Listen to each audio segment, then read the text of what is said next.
Hello, everybody, and welcome back once again to another paddling pool 265 that we have gone on so far. I am NM, of course, here joined again by Zarya as we're here bright and early for another paddling pool. It's at least afternoon where I'm at as we're starting off with Retro versus Toxic Demons. Yes, I will say this is very not early over here in the UK, but we vibe. We're here for it. Absolutely starting on that Clan Blitz brine water, which we're about to get into right now. Just getting into it. I mean, it's been a while since I have seen this map mode being played, but now we're going to be seeing the comps rolling out here. We're seeing some standard stuff, honestly, on both sides. These are weapons that we see run up a lot, either more or less, but all of these weapons are very, very strong right now for their own different reasons. Yes, indeed. It is interesting always to see a comp without a Zuka, but we vibe with it, absolutely. We're here for just a little bit of a difference from what we were used to before. We can see here that Toxic Demon's just trying to get a bit of a hold here, but that is not working out for them as 3 of them go down, and it's only the Stamper left. Yeah, it's just the Stamper left alive as they're going to be going down with everybody pretty much picking them off right there as Retro is going to be able to get the first score and are already starting to dwindle away that basket, getting it down to 50. 47, and they're pushing it further with Jin coming in here with 3 more super clams, getting it down to 38. Toxic Demons have got to find a way in order to push the team of Retro out of their spawn because they're not finding the footwork to do so, but Mech Demon is finding something there, getting Prism, but not going to be able to get enough as they're still scoring it, getting it down to 26 as Bebo is about to pop a cooler, and it's only 2 left alive on Toxic Demons as they're already getting jumps back in, even with the scoring being done, and Jason going down 126 in just the first minute. It is going to be a very strong lead for Retro.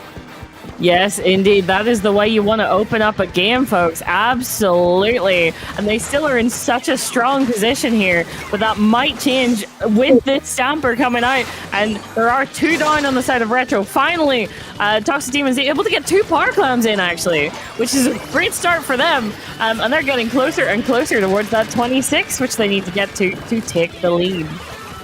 Yeah, they're getting closer and closer to that, getting it down to 42-39 right now, but with 2 down, Bebo and the rest of Retro are trying to push up. Even with that dually left alive, they're going to be picked off, but that is going to be able to shorten the gap between both of their leads very, very nicely, only leaving a 7 gap difference in terms of pointage if you don't count the penalties, which is going to be very good for Toxic Demons. If they want to get another push, they'll be able to get closer and closer to taking back the lead. Yes, indeed. And also, important to note that will not take them too much, even with that penalty, to get lead. If they're able to get in, get some power clams, couple extra clams, they'd be fine with getting lead. So Retro, who I'd imagine were sitting quite nicely after that first push, are going to have to go on the offensive to very much secure that lead that they have. Yeah, as we see Jin to be able to pick off Mech Demon there, and with just the dually left alive, being able to take down Mech Demon in return.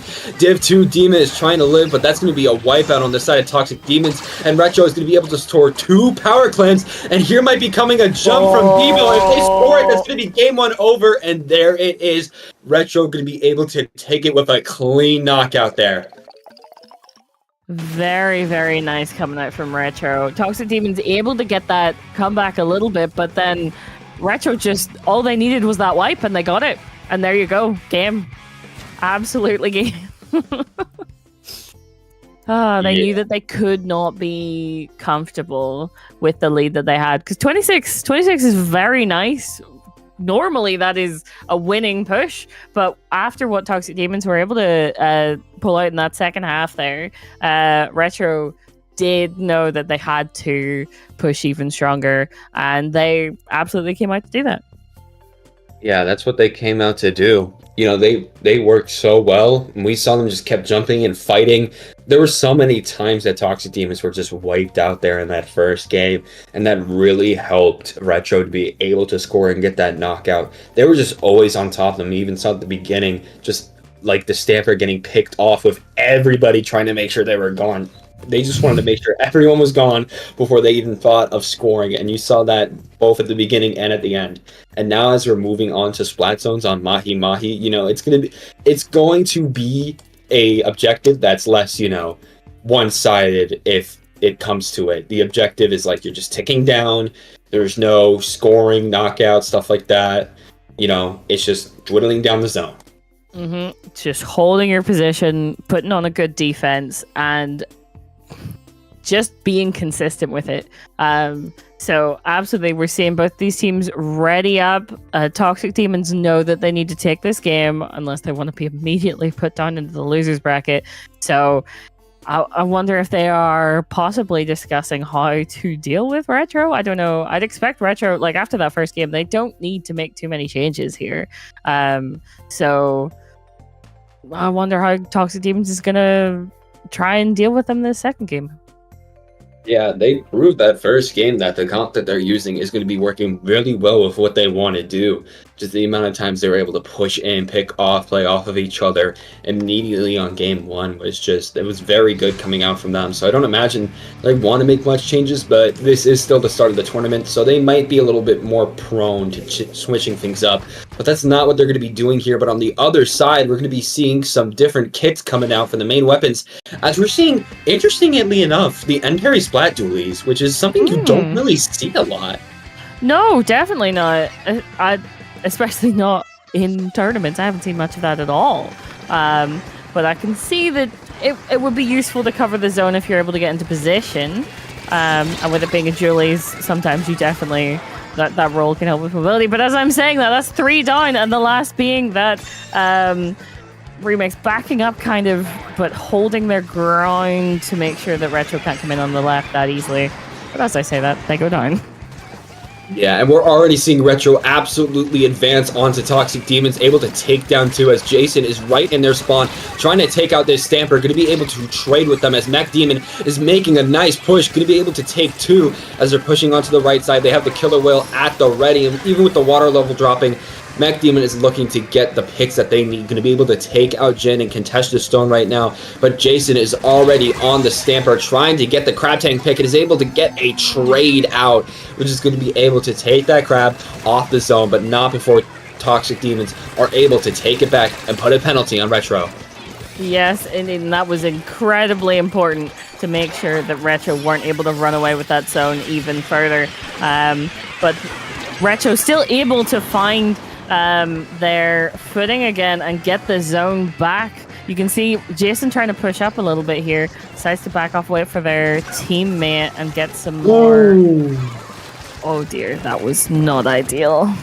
No, and that's going to allow Retro to continue to push here, but not before 2 of them are going to be coming in from the right and pushing absolutely madly onto Retro.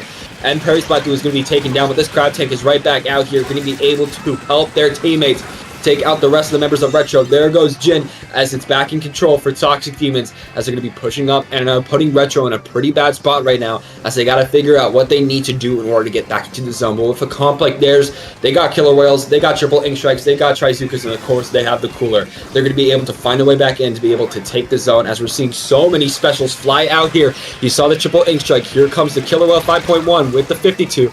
I'm pretty sure I heard a Trizuka come out before it was taken out, but here we are. It's in congestion right now. Toxic Demons just need a little bit more. They're trying to hold on to the zone as much as possible right here, as Jin is alone on the right side trying to live. They're able to take the lead, and they're able to take out 3 members on the side of Retro, leaving them in a really nice spot as Prism is trying to back up. Not before they're taken out, as Jin is trying to avenge them, but they're the only one fighting here. They're going to be taken out too, and there's only 10 points left on the scoreboard here. Jason has got to find something to do. They got to find the picks, because if they don't, it's going to be game over, and there it is. Toxic Demons were able to get the push they need in order to take the second game and put the set back in even standing. Oh my goodness. Okay. All right. Toxic Demons coming out to play here. They just needed to find their footing and actually get a solid grip of mid. Once they had that, Retro just couldn't get back in. And as we saw in the latter half of that game, there were some moments where players from Retro were kind of alone, kind of on their own, and that ended up working quite well for Toxic Demons, because they were able to just collapse on the single players off on their own and just keep the momentum going until they got that knockout. Yeah, they were able to go really well there. They just kept pushing. We saw like around the middle once Toxic Demons started to get their footing, they just kept pairing up and kept separating the members of Retro to make sure that they had very easy fights. And now moving on to Tower Control and Inkblot, both of these teams once again are in even standing, and whoever wins this is going to be able to move on to the second round. So now it's definitely more stakes as we're going to be moving on to the tiebreaker here. Yes, indeed. And also, you would love to see a game 3 in round 1. You just don't always get that. So absolutely everything to play for these two teams, and they know it. Nautilus? Ooh, seeing the Nautilus coming Range out. Blaster? Range Blaster too. A lot of solid mid lines coming out right here. And we're seeing that N-Parry Splat Dually is going to be able to stick. That is going to be very interesting to see. Yes, indeed. All right. Definitely some picks I wasn't quite expecting, but we here for it. Absolutely we are. But as you're saying that, 3 are already down on Toxic Demons, leaving just the heavy edit alive. And so many jumps are coming in for Retro. Even with Jason going down, this is going to be a solid early lead for them. But they're 2 down right now, as Bridget is holding this top right, and Bats right here, able to take out that Nautilus single-handedly. Trying to go for the Slosher, able to take them down too. And it's 3 down now for Retro. The tables have turned, and now they're on the back foot trying to back up. But Mech Demon is going to be taken out before they can take out Jin. And Jin has their Trizuka at the ready. They're going to pop it here. They're trying to get a pick right now. They're trying to get something, but they got tagged just a bit too late for Jin to be able to find out where they are. Bridget trying to stay alive. Jin trying to push up on them. The triple ink strikes are flowing onto the tower here. And Jin is going to be the winner of that fight. Also taking out Mech Demon. There's so much going on right now. Even people getting picked off in bats. But we're seeing the Range Blaster still living before getting picked off by a Splat Bomb. As Retro is going to be starting to push once more. Yes, indeed. Those were some very nice kills coming out from Retro and really turned the tides here. But as I'm saying, that is 2 down for Retro and will mean that push will get delayed and give Toxic Demons the ability to get back into mid and start trying to get a push of their own. Yeah, they're trying to get a push of their own right now, and they definitely have the numbers to do it. But Bridget is going to be going down to Jason as they're trying to live to take on Mech Demon, but they're going to be the ones failing here as Mech Demon is going to be able to take out 2. And they're now starting to push once again to the checkpoint before they're taking out in a trade with the Nautilus, the Killer Whale, coming in clutch. But they're not able to stop the Range Blaster and Bridget from taking that first checkpoint here as the Cooler's coming out for Toxic Demons before that bomb was able to take out 1. 2 are down. It's 3 down on Toxic Demons right before they were able to take the lead, leaving Bridget looking to go back on their plat and just trying to get their teammates back in as Retro is already here on the stack with the Cooler pushing up. They're going to be Speed Demons right now as they're trying to take on the other demons on the side of Toxic Demons. Yes, indeed. Mech Demon specifically going in and getting, I think, the double there. But the other players on their team able to round out the other two kills necessary. Was that a double with the Zuka? I don't know. But that will stop that push from happening immediately. That was absolutely beautiful, Zari. We saw Retro being wiped out by Toxic Demons, and then they decided to wipe out Toxic Demons in return. That was absolutely beautiful. And we see Mech Demon coming for a flank on the tower from the backside. Jason sees them as they're fighting so much, able to take them out. 2, 3 down on the side of Retro. It's just Jin left alive. And now they're wiped out in return. Okay, all right. Also, we're into the last 2 minutes here. And this is the first time that either team has been able to get to that checkpoint. What is happening? Okay, normally a lot of these games are, they fight at that second checkpoint there. That is where everyone gets stuck. These teams have just seen them. No, we are past 2 minutes in. What is happening? I have no idea, but there's so much going on. Bridge is going to be taken out by Prism here. It looks like Retro is starting to push up once again in this last minute, trying to get a further lead because they only have a 5-point lead right now. And they want to increase it and make sure they're still a bit safe before they move on here. As we're seeing the Trizuka coming out, Mech Demon saved by that splash wall, but they're going to be able to win the fight. Yes, they're going to be able to, as Mech Demon is holding on for dear life, trying to find who they can pick off next. Moving on to the Zap, but they're going to be taken out in return. Oh no, that is Oh. not good for Toxic Demons. They really needed to be in mid here, and especially when we're getting into this last 40 seconds, they need to find their way in and try and get as few taken down as possible on their side, if that is a possibility. Ooh. Yeah, if that's going to be a possibility here, as Mech Demon is trying to take out Prism, but is not going to be able to, as Prism is going to be jumping out. It was basically a semi-wipeout, as Prism had to jump out there in these last 20 seconds. It's up to Toxic Demons. Are they going to be able to take this lead, or are Retro going to be able to protect it? We're going to be seeing here as one down on either side, but Demon and the Range Blaster are going to be moving up rather nicely onto Bats, trying to get a pick. They're going to be picked in return, but it's only 2 left alive for Retro, but Jason is going to be coming from up top, getting the trade on Bridget as Bebo is trying to push. They're going to be taken out, though. It's a 1v1 over and over, and Toxic Demons are going to be able to take the win. What was that? So many people died on that tower right at the end there. Oh my god!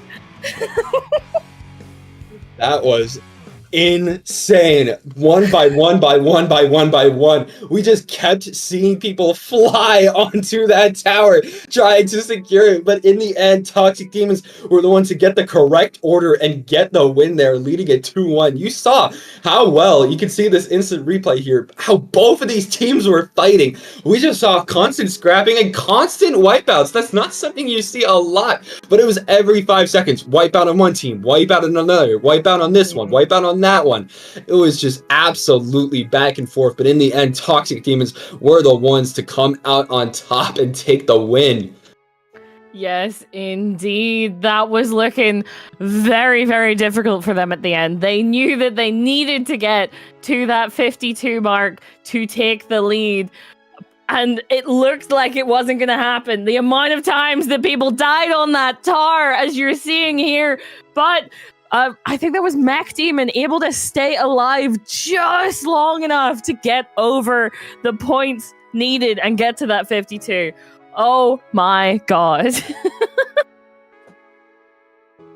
You know, that was absolutely beautiful, as they're going to be moving on to the second round now.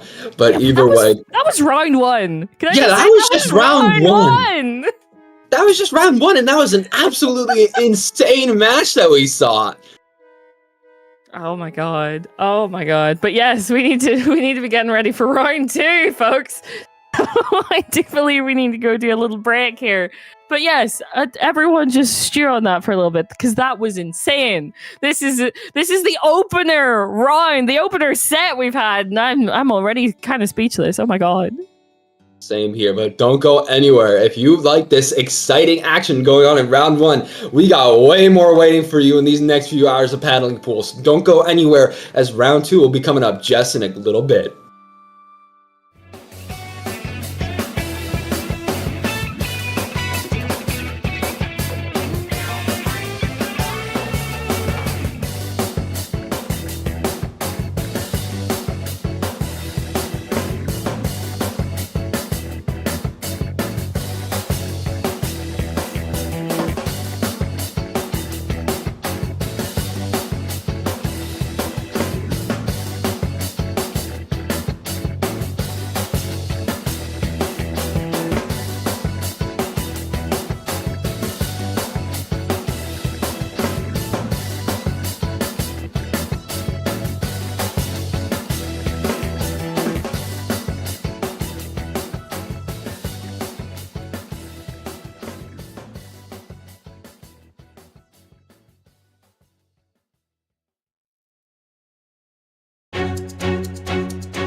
Welcome back, everyone. We are on to Avolmake. I hope that's how you pronounce their name. Probably. Versus Bulbasaur. And important to note that Bulbasaur is seed 23 and they just beat seed 10. So this is going to be interesting. Yeah. This could be pretty interesting if Bulbasaur was able to upset them. They might be able to making a nice little spree for themselves, going on to take out Avolmake, but it's going to be an uphill battle as, Avolmake, they're seed 7. They got some nice members on their team. As we're starting out on Splatoon. No. Also should mention the reason that we're laughing is because Barney was being Barney and wouldn't tell us what the Rainmaker map was, and I guessed it was Humpback because they're tiebreaker maps, and he said it wasn't Humpback. So all I'm gonna say is I was right. Thank you, Barney, for confirming that. Anyway, Undertow, Splat Zone. You see this more Rainmaker, but we do like to see a bit of variation here. Yeah, no, we do like to see a little variation, and seeing the comps, a lot of standard ones. The only one I could talk about really that we don't see as much anymore is 96 Gal Deco. It's still very popular, but with weapons like 52, of course, both of the kits really ramping up in terms of usage. 52 considering one of the best weapons currently in the game, the vanilla version. It's interesting to see the Deco coming out, specifically the 96. Yep, and especially since its time in the limelight was during Clan Blitz when that was viable. So interesting to see it kind of have more of a resurgence outside of that, especially from this player. But currently both teams just trying to find their footing. Avolmake able to get the zone and keep it for longer than Bulbasaur here, but that might be about to change. That might be about to change as we're seeing so much paint going on the board, and Bulbasaur is back in control as they're trying to push up here. We're seeing the Gal coming in on left as Savage Wolf is backing up a bit. They're just trying to paint that zone back as the 96 is trying to push on 2 right now, but they're going to be punished for that as Rekka is going to be going on a spree here, going to be able to get 2 assists for 3. Can they get Savage Wolf out of here too? Yes, they can. Putting the zones back in Avolmake's control as they're all going to be pushing up, trying to push out the members of Bulbasaur here, but Cool is sharking under this ledge, trying to push up on Warlock here, but they're not going to be able to punish for it as Uni is trying to push forward as much as possible, but are they going to be able to pick it? No, they are not. Not at this moment, but also Avolmake making some great headway into these points here. They're already below 50, which is looking good for them, but they hear that there's that Kraken somewhere, and they're getting closer. So absolutely, the players on the side of Avolmake did have to move around a little bit, but that's 2 down on both sides at the moment.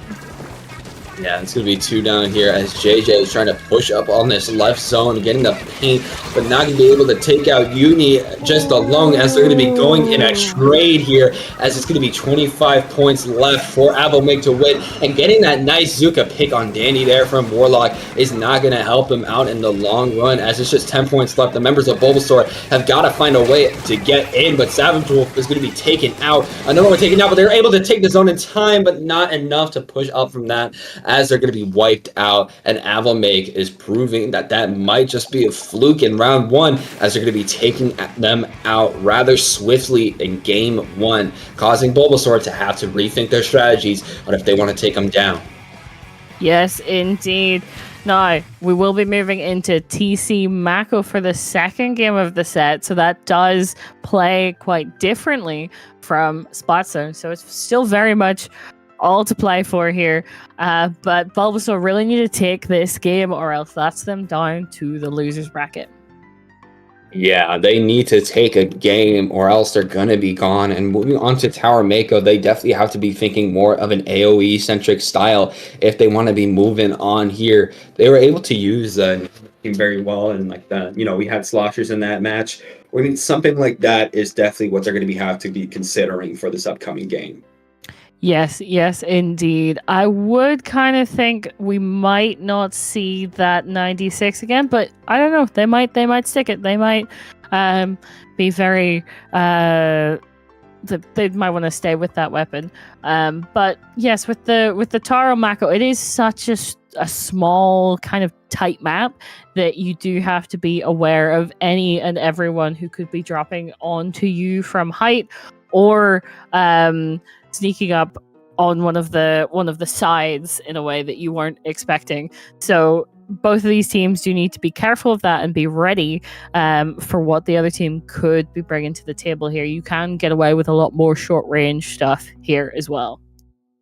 Yeah, you can get away with a lot more short range, but either way, we're going to have to wait and see on what these teams are going to be wanting to bring out as we're now going to be getting into this match here. We're going to be seeing if Avalmake are going to be able to take home the gold moving on to round 3, or if Bulbasaur is going to be able to even the score moving on to a game 3. As we're seeing these comps coming out here, we're going to be seeing the Nautilus, which is very nice coming out from Danny. A very strong weapon right now. Strong across the board, honestly. Yes, and that sloshing machine on both sides now. I think it was only on one last round, which should help them be a little bit more consistent here. But as we're seeing right at the beginning of the match, both teams just trying to find the picks to make it more viable to push up. And the first person to go down is on the side of Bulbasaur. That is 2 down on the side of Bulbasaur. It's going to be 2 down from them. As Foolish trying to paint for their team to push up, but Avalmake is already starting this lead strong here. Even with the Zuka coming out, Savage Wolf is going to be taken out pretty swiftly here as Warlock is going to be staying under this ledge, trying to push out the rest of their Zuka shots. But the triple splashdown is coming out to be able to take out Yumi very cleanly there. But that's going to be the first checkpoint going towards Avalmake as they're going to be continuing their push. It's 2 on either side left alive. As we're seeing, this spot's trying to stay alive for as long as possible. Getting in the lead. They're pushing up so well right now, Zari. As we're seeing Rekka with the crab tank coming out right now, trying to pick off Savage Wolf. They know they're there. They see Danny too. They're trying to get the picks and trying to help him out. And that's the second checkpoint down. The triple ink strikes flying out. Same thing with the Trizuka. And it's 2 down. Once again on Bulbasaur. It is not looking good for them. 3 down right now as JJ's trying to make something happen here. But it's going to be a wipe out there as 3, 2, 1. And that is going to be game, set, and match. Oh my goodness. I don't even think there might have been a couple maybe pauses there in between, but that was pretty much a straight shot there for Avalmake, and that will make it a very, very quick and very, very nice 2-0 for them and send Bulbasaur right down to the losers bracket. Yep, they're going to be down in the loser's bracket, but of course it's not over for them. They're going to have a long way to go if they want to make it, but there's still a chance for them to make it. But we're just going to have to wait and see on them. But either way, both of those teams played really well, and it was definitely very strong coming out from Avalmake there. The amount of times they were able to just wipe out Bulbasaur and keep them out was very strong on their part, as they're going to be moving on to the second seed, which is going to be Squidding Tenchi for their 3rd round. Yes, indeed. And if you've been around at all in Splatoon, you've probably heard of either Squidding Good or Tenchi. So yeah, this is gonna be a team to watch. So I'm not quite sure who we're gonna be seeing next round. I think that's already on the bracket somewhere. But as we set up for round 3, oh my god, we're already on to round 3. It feels weird. That was so quick. We will go to a hopefully short break, and we'll be back real soon with some more Splatoon for you.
Hello, everybody, and welcome back to Paddling Pool 265. We are here for winners round 3, going up with Booyah Bag versus 3 Arby's for the way. I am NM, joined by Zari here, as we're going to be starting in just a little bit, as we're going to be going on to Clam Blitz Eel Tail for the first... Wait, we're showing it? Okay. So we're getting a little bit of a different view this time of the actual game in yeah. There we go. All right, let's give that another attempt, and hopefully we can have Bryony spectating. That'd be good, I'd say. You know, he has some good. He's well, I'd say he's got some good skills on the battlefield as well. But we do need you on the spectate cam there. Sorry, Bryony, no playing Splatoon for you today.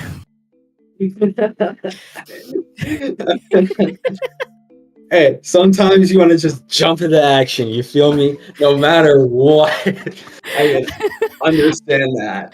I will say it is quite funny that just before we came back to being live, we were looking at Bryony's weapon choice and gear setup. So it is funny that did end up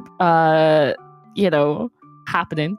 But yes, that does look like we've got everyone in the right place, which is good. Which is what we want. From these two teams. Oh god. But yeah, let's see. If we're just waiting for everyone to ready up, and then we'll give that a take 2.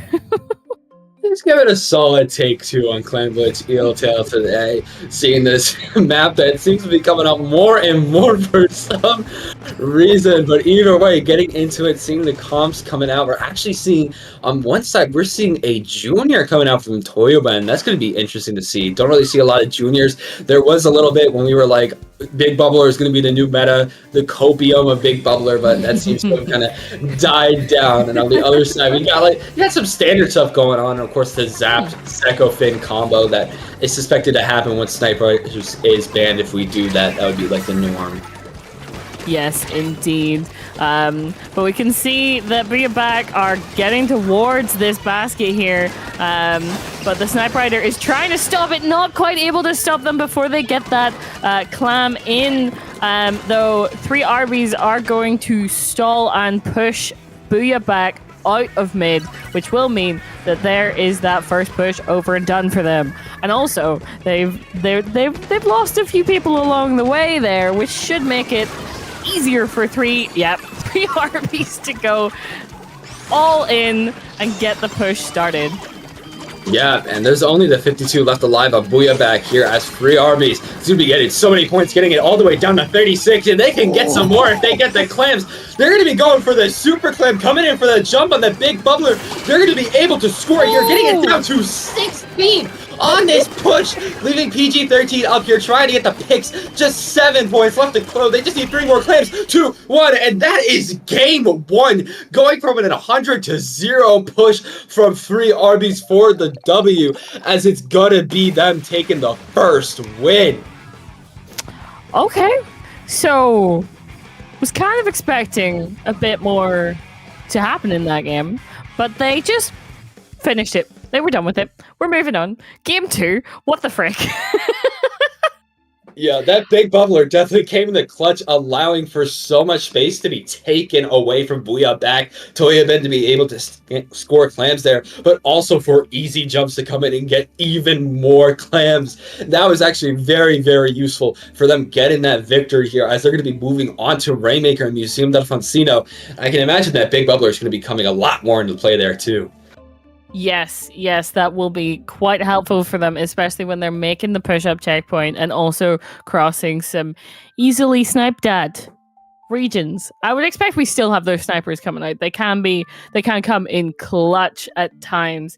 On Rainmaker, you just have to kill one person. quickly to stop them from continuing the push, or at least give yourselves a second for stalling. But yeah, that was a dominant way to start out, coming out from 3RBs for the win. That is, ooh, okay. If you're bringing it back, you are thinking about what happened and trying to figure out how to stop it from happening again. Yeah, I mean, it's not going to be clanless this time, but it's definitely going to be a mode that's going to be very easy to push. So they're definitely going to be trying to consider, okay, how can we stop them from pushing the Rainmaker very easily up, especially after that first checkpoint? How can we shut them down? Yes, indeed. And as we get into this next game of the set, let's see if that's going to be possible. Yeah, we're going to be seeing it as they come out here and seeing the comps. We're going to be seeing a custom E-Leader come out here.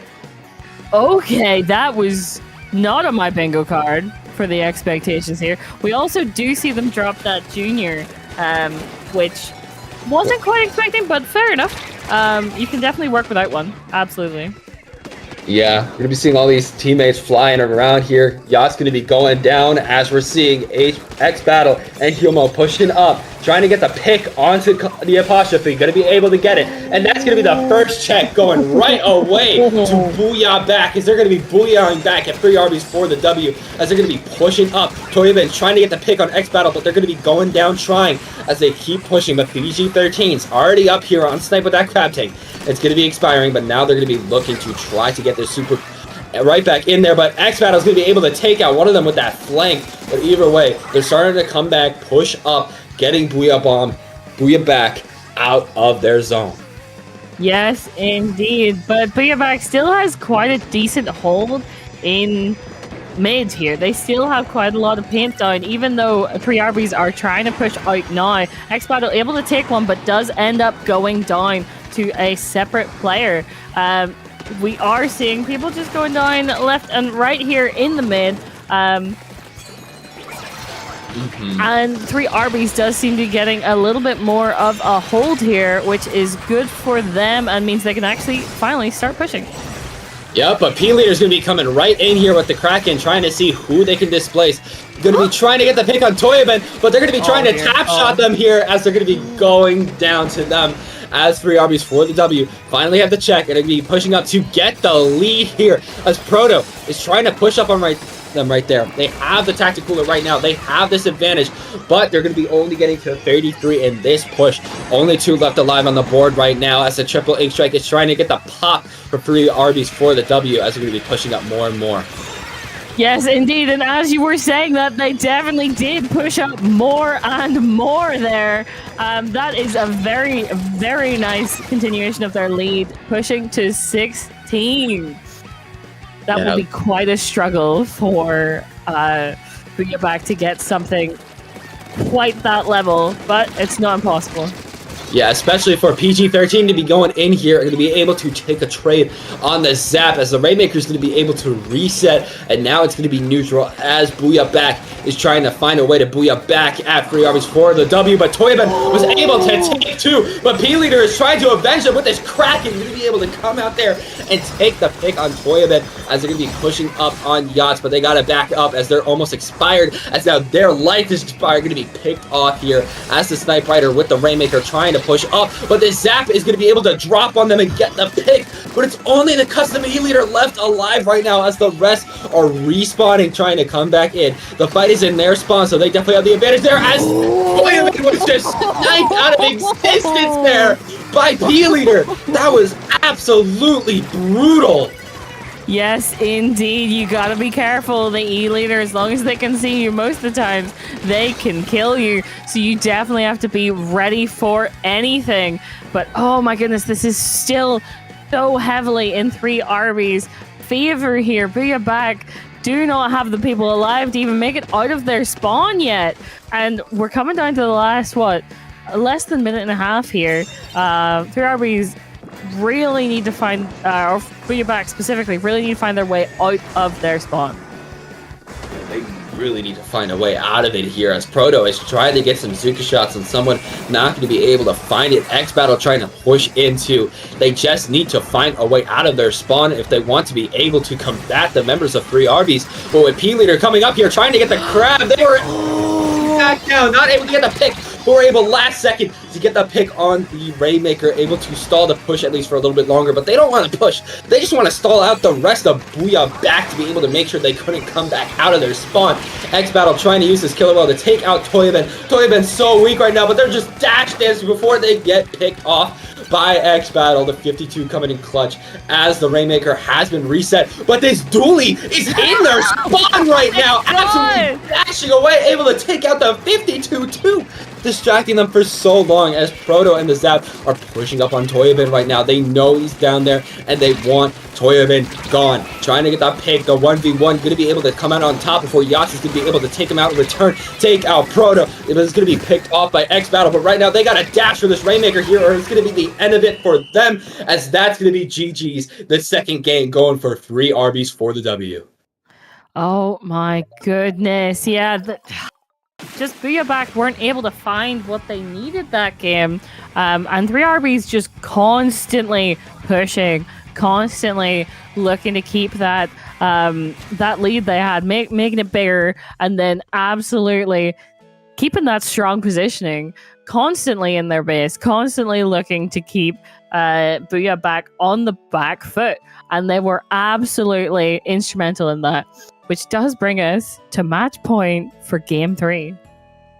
Yeah, it's going to be match point for Game 3 right now, as we're going to be moving on to tower control on Robo Ramen. I mean, a very popular stage, but I don't think I've seen it a lot in tower control.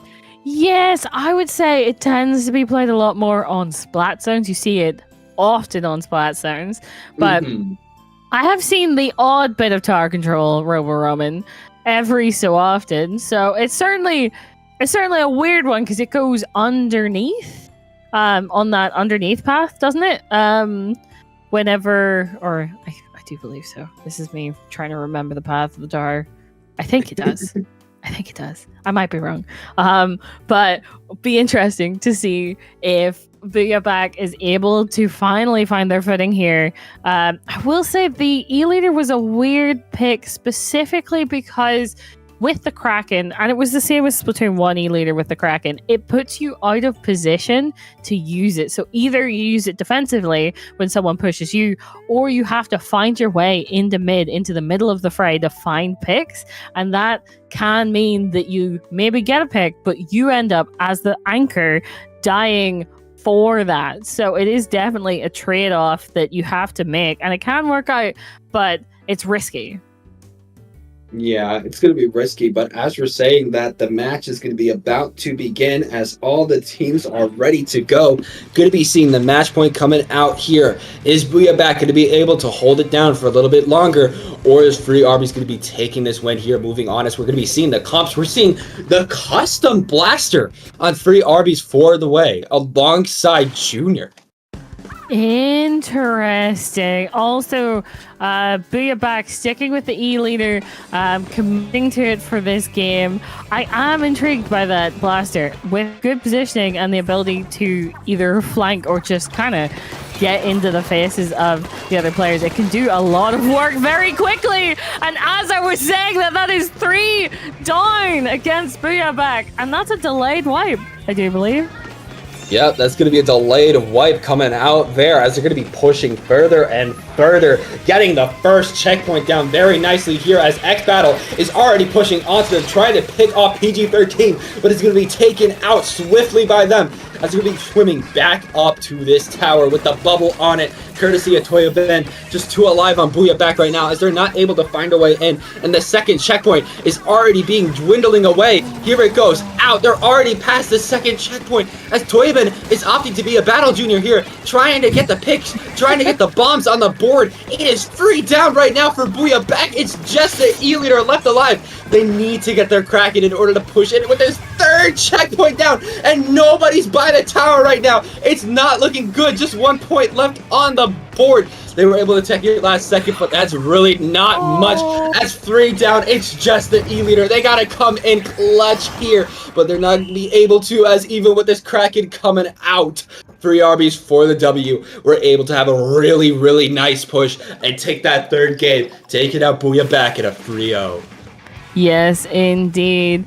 So dominant from 3 RBs for the win. Absolutely throughout this set, they were not giving Booyah back any room to come back, any room to figure out what they could do in return. And yeah, that just means quick 3-0. There we go.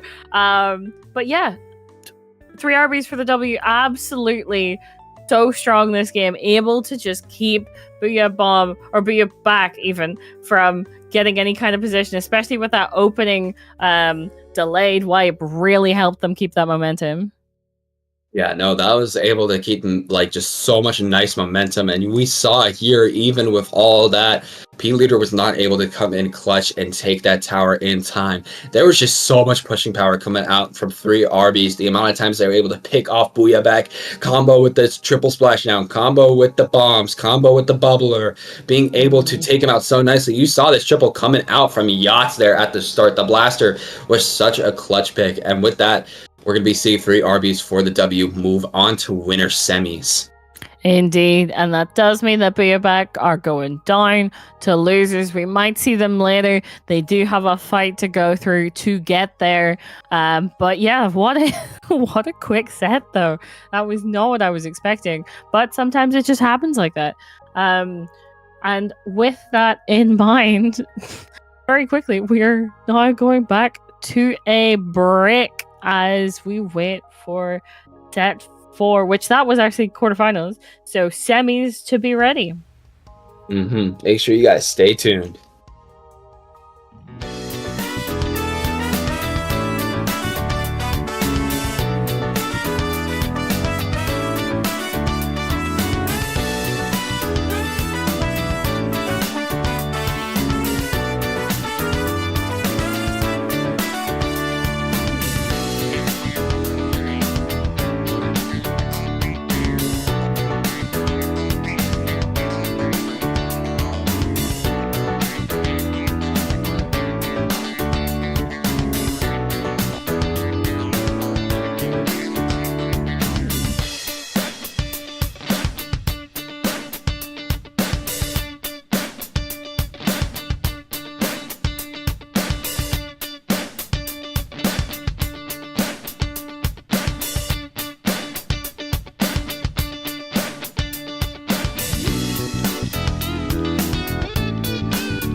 Welcome back, everyone. We are now, I do believe, in semis. Oh my god.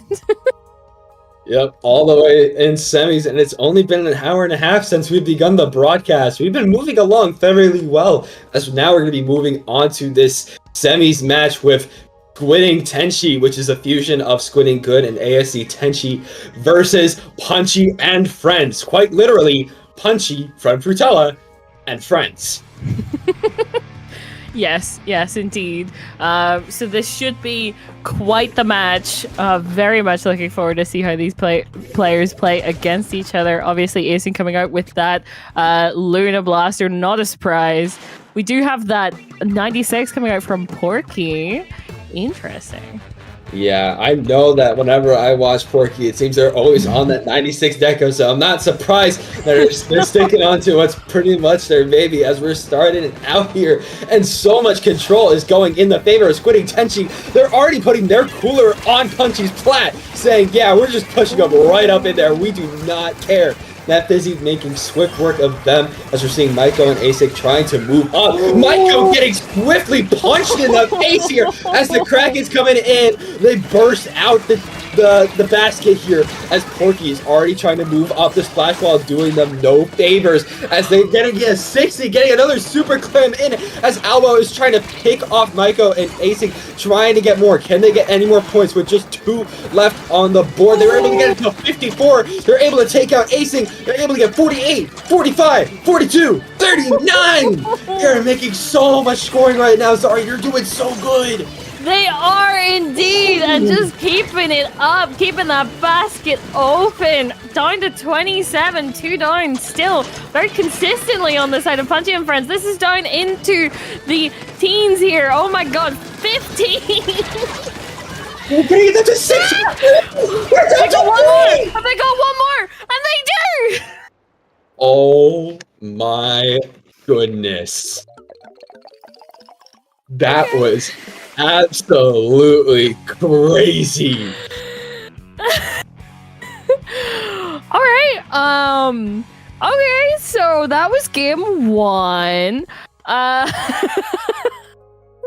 the frick? Basket just didn't close, and regardless of what Punchy and Friends did, they could not get all of Squidding Tenchi out of the way there. Oh my goodness, the points went down consistently and constantly, regardless. And Punchy and Friends almost always had 2 down.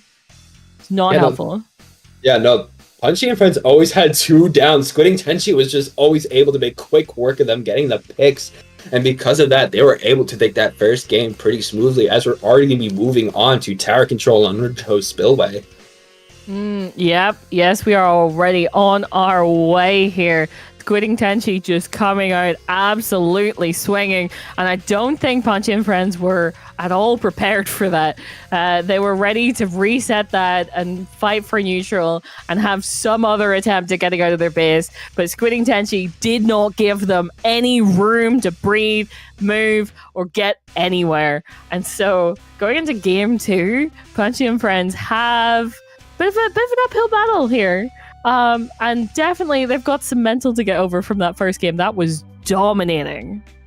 Yeah, for sure. That was absolutely dominating. And they got to get over that if they want to make sure that they make it back. As Punchy and Friends alongside Squidding Tenchi are moving on here to game 2. Seeing the comps that are coming out, acing, still sticking to their Luna Blaster Neo. Meanwhile, on the other side, we're seeing the Vanilla Machine switching out for that Neo, having only 1 Zuka on Squidding Tenchi's comp. Yes, indeed. Interesting, but definitely can stop a push when you need it to with that Booyah Bomb, especially. But yep, both teams just trying to feel each other out, trying to figure out if they can get a pick first. And there we go, first pick. Does go to Squidding Tenchi, but almost immediately Asen goes down on that Luna Blaster. But I always forget how dumb these first checkpoints are. I always forget they even exist because you move 5 centimeters to the left and you're at a checkpoint. Yeah, it's just almost instantaneously But as we're saying that, it's 2 left on either side. Porky's going to be going down to Maiko here, as Punchy and friends are going to be starting to push back up to this first checkpoint. Acing, trying to get Gecko there, but it's going to be moving back out as Gecko is able to push him back out. As we're seeing the first checkpoint shredded on the side of Punchy and friends. Triple Egg Strike coming out, going to be able to take out Enamel pretty swiftly there, as Punchy is trying to secure the positions that they need with that Crab Tank, trying to push anyone out they can. We're not able to, as the cooler has come out for Squidding Tenchi, and they're moving rapidly fast, going to be able to take one out on the side of Punchy as they're trying to push forward. Maiko trying to get the pick on Gecko, going to be able to get it as Porky is able to take out Acing, and here comes the Kraken moving on to stop this push from Punchy and friends. Maiko going to be able to jump out, but will Enamel do the same? Yes, they will. Yes, indeed. That cooler definitely makes it an easy back out there with that jump. Doesn't mean they give up mid, but for keeping your life, that is pretty important at times like these. Let's see, Punchy just trying to find some picks here, but that is 2 down on the side of Punchy and friends, and Porky is pushing up to try and end that Snipe Rider, but does not end up getting the opportunity.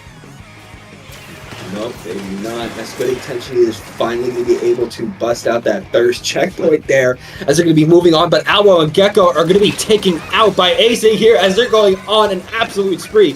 Going to be helping to take out Rights there, as the last is going to be jumping back out. Acing going to be pushing back up, trying to secure more space for their team. They're doing very well right now. The Ultra Stamp coming out. Alwo going to be able to jump out in turn, as Enamel and Punchy are going to be comboing with each other, trying to push up. The Triple Ink Strike is going to be very beneficial in trying to get the positions they need, but we're only 2 down, 2 left alive. Enamel's going to be jumping out, and the Cooler's coming out for Squidding Tenchi as they're going to be moving back up. They have the specials they need right now. The Booyah Bomb is at the ready from Gecko. They're going to be opting to hold it for just a little bit longer to try to secure that second check, at least getting over there, as we see it coming out, going immediately on this Snipe, leaving Enamel alone, leaving them isolated and picking them off, getting to that second check. Going to be able to take out Acing with that Zuka pick there, before Maiko is going to be trying to get something here, but that second check is gone. They're pushing up on Gecko. They're trying to get the pick. They're going to be able to get it. They're going to be able to move on to the tower, take out Alwo in return in their base.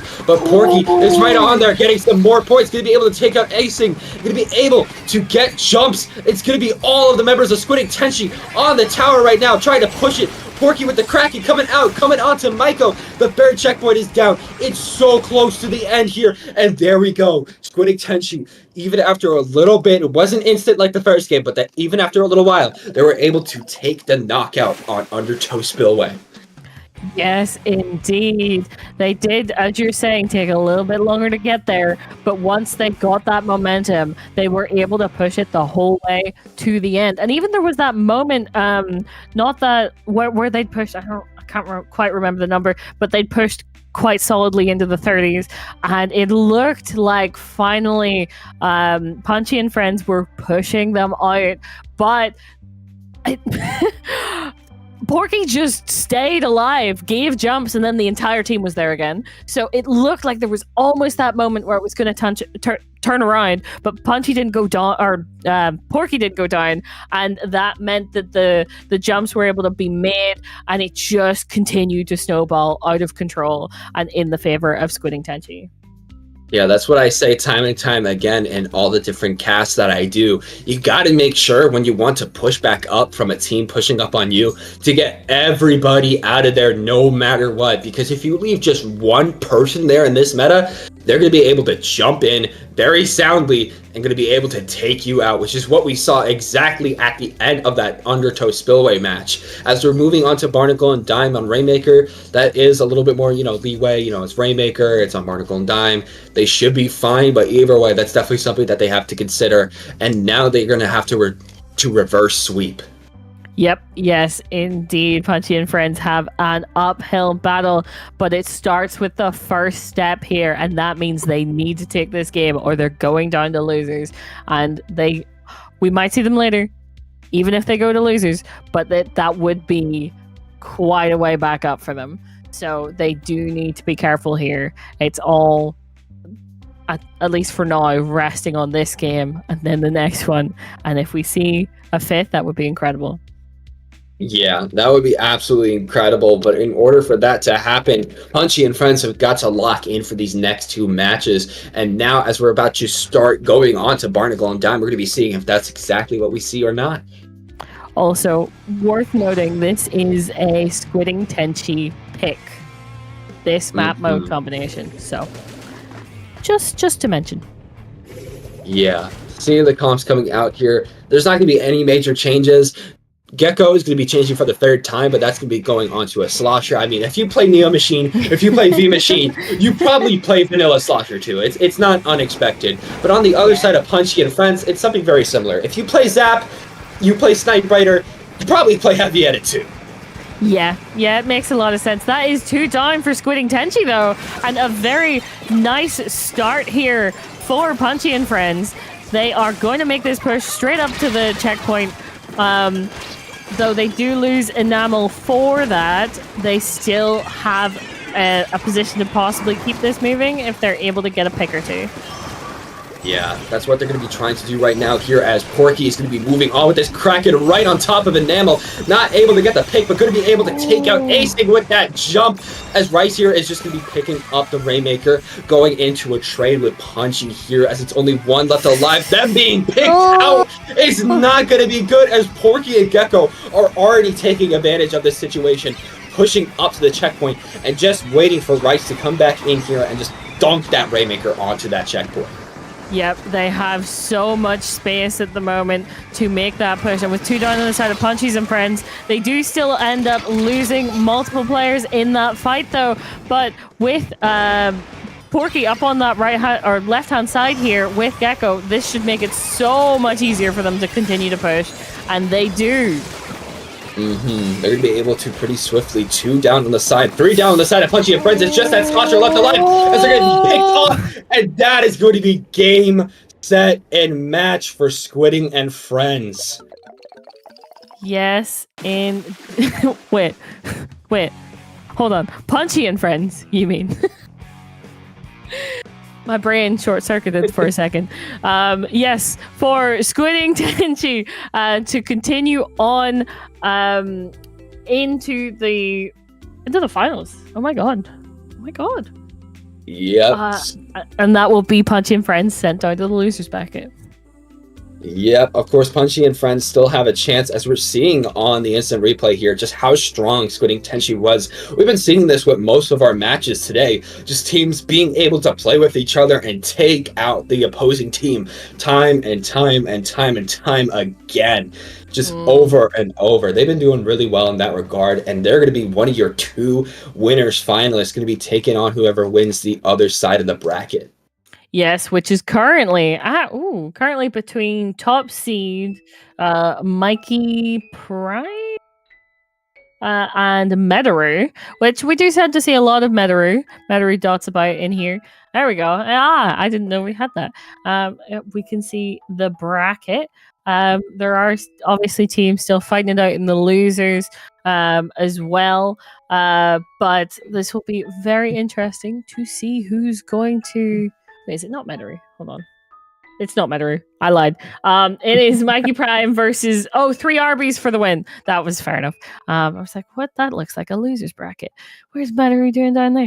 Yeah, okay, fair enough. We saw 3 Arby's for the win earlier, and they had a very, very dominant showing against Booyah back. So, but against top seed. Ooh, that would be quite a set. And they have not, at the moment, made any headway. It looks like they're still maybe on that first game. Yeah, they still may be on that first game, but either way, with that, this is going to be the end of our casting. So before we end it off and throw it to our next commentators, where can the people find you, Zari?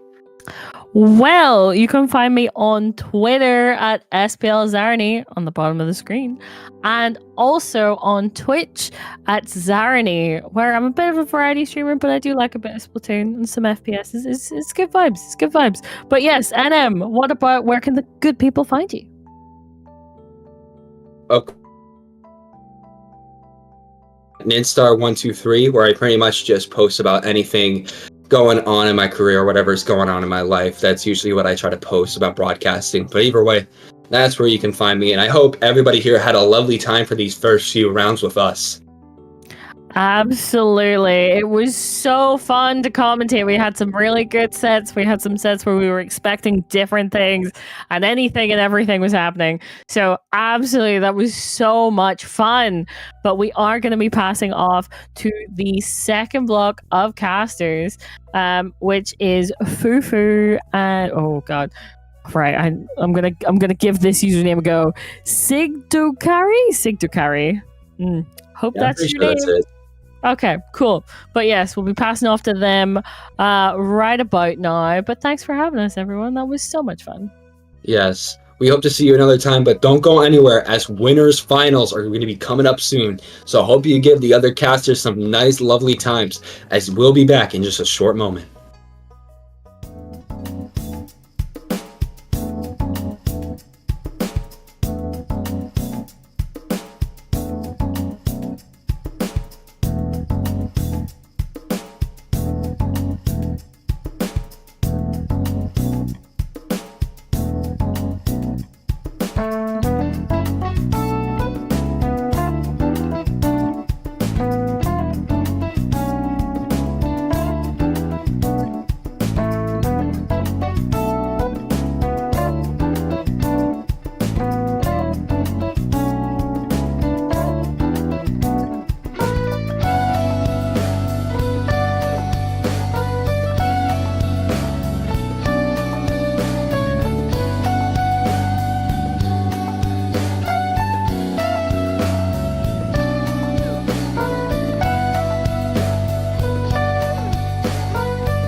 Hello, everybody. Excuse the wait. We are back here with some paddling pool. We have a set nice and ready for you guys. Before I get ahead of myself, I am joined by the lovely Sig. Sig, do come say hello.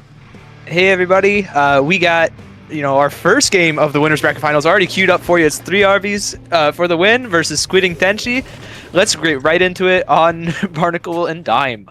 We didn't get a chance to even open ourselves up too quickly here or introduce the teams that are in front of us because we are going right into the battle of these teams ready to show us what they are made of rather than us telling you. So we're already, Rainmaker's already going to be an interesting matchup, especially I'm not used to seeing Rainmaker on Barnacle, which is a very interesting pick if anything. Yeah, very interesting, especially since there's only one initial checkpoint. After that, you have plenty of routes to get into the final goal of the Rainmaker. As we see here already, Paul George getting way in there, getting some picks and enabling the rest of 3 RBs for the win to get the Rainmaker and start pushing it up. But this Kraken might have something to say about it. It looks like they're not going to get quite anything, but they're going to hold off the Rainmaker and stay alive for quite a while, enough for time to get the Zuka up. And the Zuka is going to get 1, gets 2. It's just 2 left on the side of 3 RBs for the W, and they're going to have to contest with these strikes with a decaying Rainmaker timer. Absolutely here. Honestly, the stall game eventually comes to a close here with Squidding Tenchi taking out the Rainmaker, but it's going to be also 3 down and 3 RBs right now. Squidding Tenchi is going to be able to very much capitalize off of this, but the machine is not ready to just give up just yet. But with the members starting to go down here, yeah, we're back in that neutral state again. Unfortunately, neither team able to get a checkpoint, despite, we had that little brawl on the ramp, which is really funny. Oh, yeah. Oh my God. That is 3. That is 3 with the Zuka. It's just Porky left. He's got this Kraken and he's staying alive, but he's not able to get anything going for his team. He's going to get picked off here. Gets Yuts there in return. But 3 RBs for the win is still in really solid control of this map. They get the Rainmaker pop. They're going to be able to probably go for the checkpoint here with so many members down. However, Porky is back up in time. It's not going to mean anything. 3 RBs for the win is going to get that Rainmaker checkpoint, but not much else past that. They're going to have to back off here as Squidding Tenchi is now 4 members strong on this defense. Yeah, for sure, indeed. Honestly, I love the pressure that 3 RBs is being able to put up here. Just already getting a pick of the Zuka on top of that. We've seen these specials come out trying to retaliate to the other team. But again, okay, to the face Zuka. We love to see it. But 3 RBs is holding relatively strong here with even numbers on the field. Yeah, Gakko getting really far in there as well, camping the jump, not quite getting it, but getting the pick onto the Sniper Rider is huge. That means your cooler is gone, that means your backline paint is also gone, and now it's Squidding Tenchi's turn to try and get something going here. Gakko, again, trying to get aggressive on this bottom right side, but Paul George is going to shut it down, and Porky with the Kraken is going to take with the Crab Tank through the armor and everything. What a massive pick, and now Rage is going to take the Rainmaker, and the rest of 3 RBs for the win is going to have to back off here and give Squidding Tenchi the checkpoint. Yeah, a very quick checkpoint here on top of that. It is definitely that 1 point difference is going to make everything for them to get a league. But with 3 RBs getting that checkpoint, that Rainmaker pop here is going to prove very beneficial with the Zuka finding 1, trying to find another, not quite finding it, with the machine adding that to make 3 down on Squidding Tenchi. 3 RBs already beginning their retaliation, grabbing that Rainmaker, not giving Squidding Tenchi a chance to even pop that Rainmaker to try and get lead. Already on this offense that we've been seeing pretty consistently throughout this entire game, and finding 2 on top of that, their opportunities are opening up. Like, the water has split because they are going in with this Rainmaker, trying to get that lead any further. Yeah, but off the water with the Rainmaker shot. That's so sad. Futz made so much space there on that push. Pushing way far up to the top of the ramp, getting the Zuka in, got that Rainmaker down to 27 points. Rage did. And that's going to secure a really solid lead for 3 RBs for the win. However, Squidding Tenchi is definitely not done yet. They have the Kraken at the ready, but 3 members are down. That means they're not going to be able to use it to push. They might need to use it to stay alive, but they're not going to get the option to with 3 members pinching down from 3 RBs for the win. And now we're back, where we were about 30 seconds ago with Zuka's on the top left, Paul George here with the Crab. But it's not going to go super well. In a 2-for-1 trade, Squidding Tenchi remains in the advantage, and now 3 RBs for the win is going to have to stall for these jumps here. No, yeah, for sure. And already seen this Rainmaker continue to come under pressure, but with the Kraken from Porky coming in, trying to contest this Rainmaker, trying to come down and pick him up, and almost doing so, but just barely missing that mark, getting that half instead. But Porky is still not going to give up yet. Already seen them still trying to go and sandwich this Rainmaker, trying to get them killed. But how are they still alive, just up and kicking, or we're still alive, up and kicking for quite the while, if you ask me. Yeah, great off angle from, I think that was Alvo there on the shot. Great, just getting the full wipe onto 3 Orbis for the win. And now it's Alvo's turn with the Zuka on this top ramp position. Full wipeout in favor of Squidding Tenchi. They might even get the full knockout with the strikes and the Kraken here. They do so. And with doing that, they take the first map of Winners Finals. Oh my goodness, you'll blink and you miss it. Just that golden thread of opportunity that like appeared for them and they took it, putting that fish right in the pedestal. That was a roller coaster of emotions right off the bat. Yeah, that was kind of nuts. I can't lie. Wow, really solid stuff from Squidding Tenchi. Great comeback there, you know, not getting too flustered with 3 Arby's for the win, getting all the way down to 27.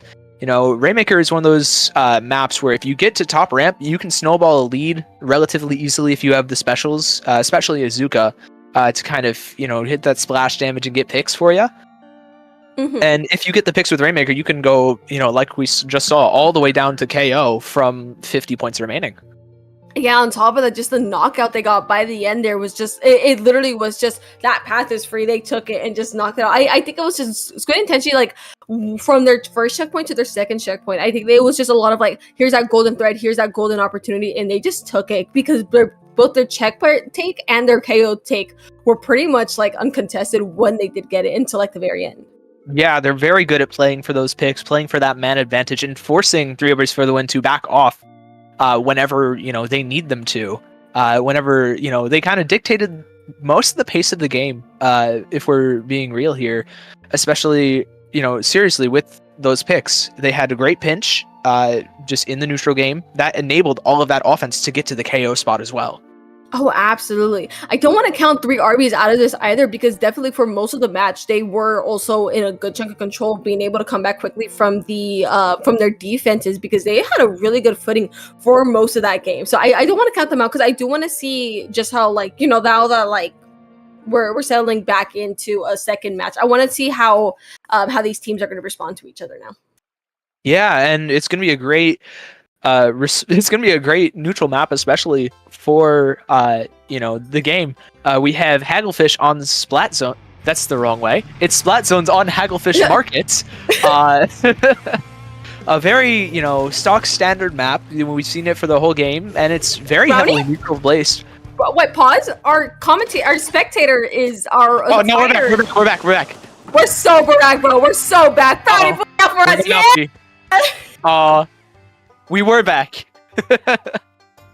Technical difficulties, folks. Slight issues. Pretty interesting though. I saw a little bit of run speed. Was that on the pencil or was that on something else? Because I couldn't quite make it out in time. Neither. I don't actually know. Oh my goodness. Dang. I'm not remembering either. We had like a moment of thinking right there. We were just like staring at our monitors, like just Just like, dog. I need to look at. I like, no matter whatever. It doesn't matter who's playing Haggle Zones. We're always gonna have a condensed turf for. I'm waiting to see it where we're painting the zone for those 30 seconds straight. I don't think Brownie is on spec anymore. We have our proper teams lined up on the roster. Let's get it. Yeah, my big question here is, how many off angles, how many flanks are we going to see from, in particular, Gecko and Paul George on either team? You know, being able to play around those ledges and being able to get something going to break this stalemate there is going to be very important, especially when playing with, you know, crabs on both sides, Zukas, and pencils.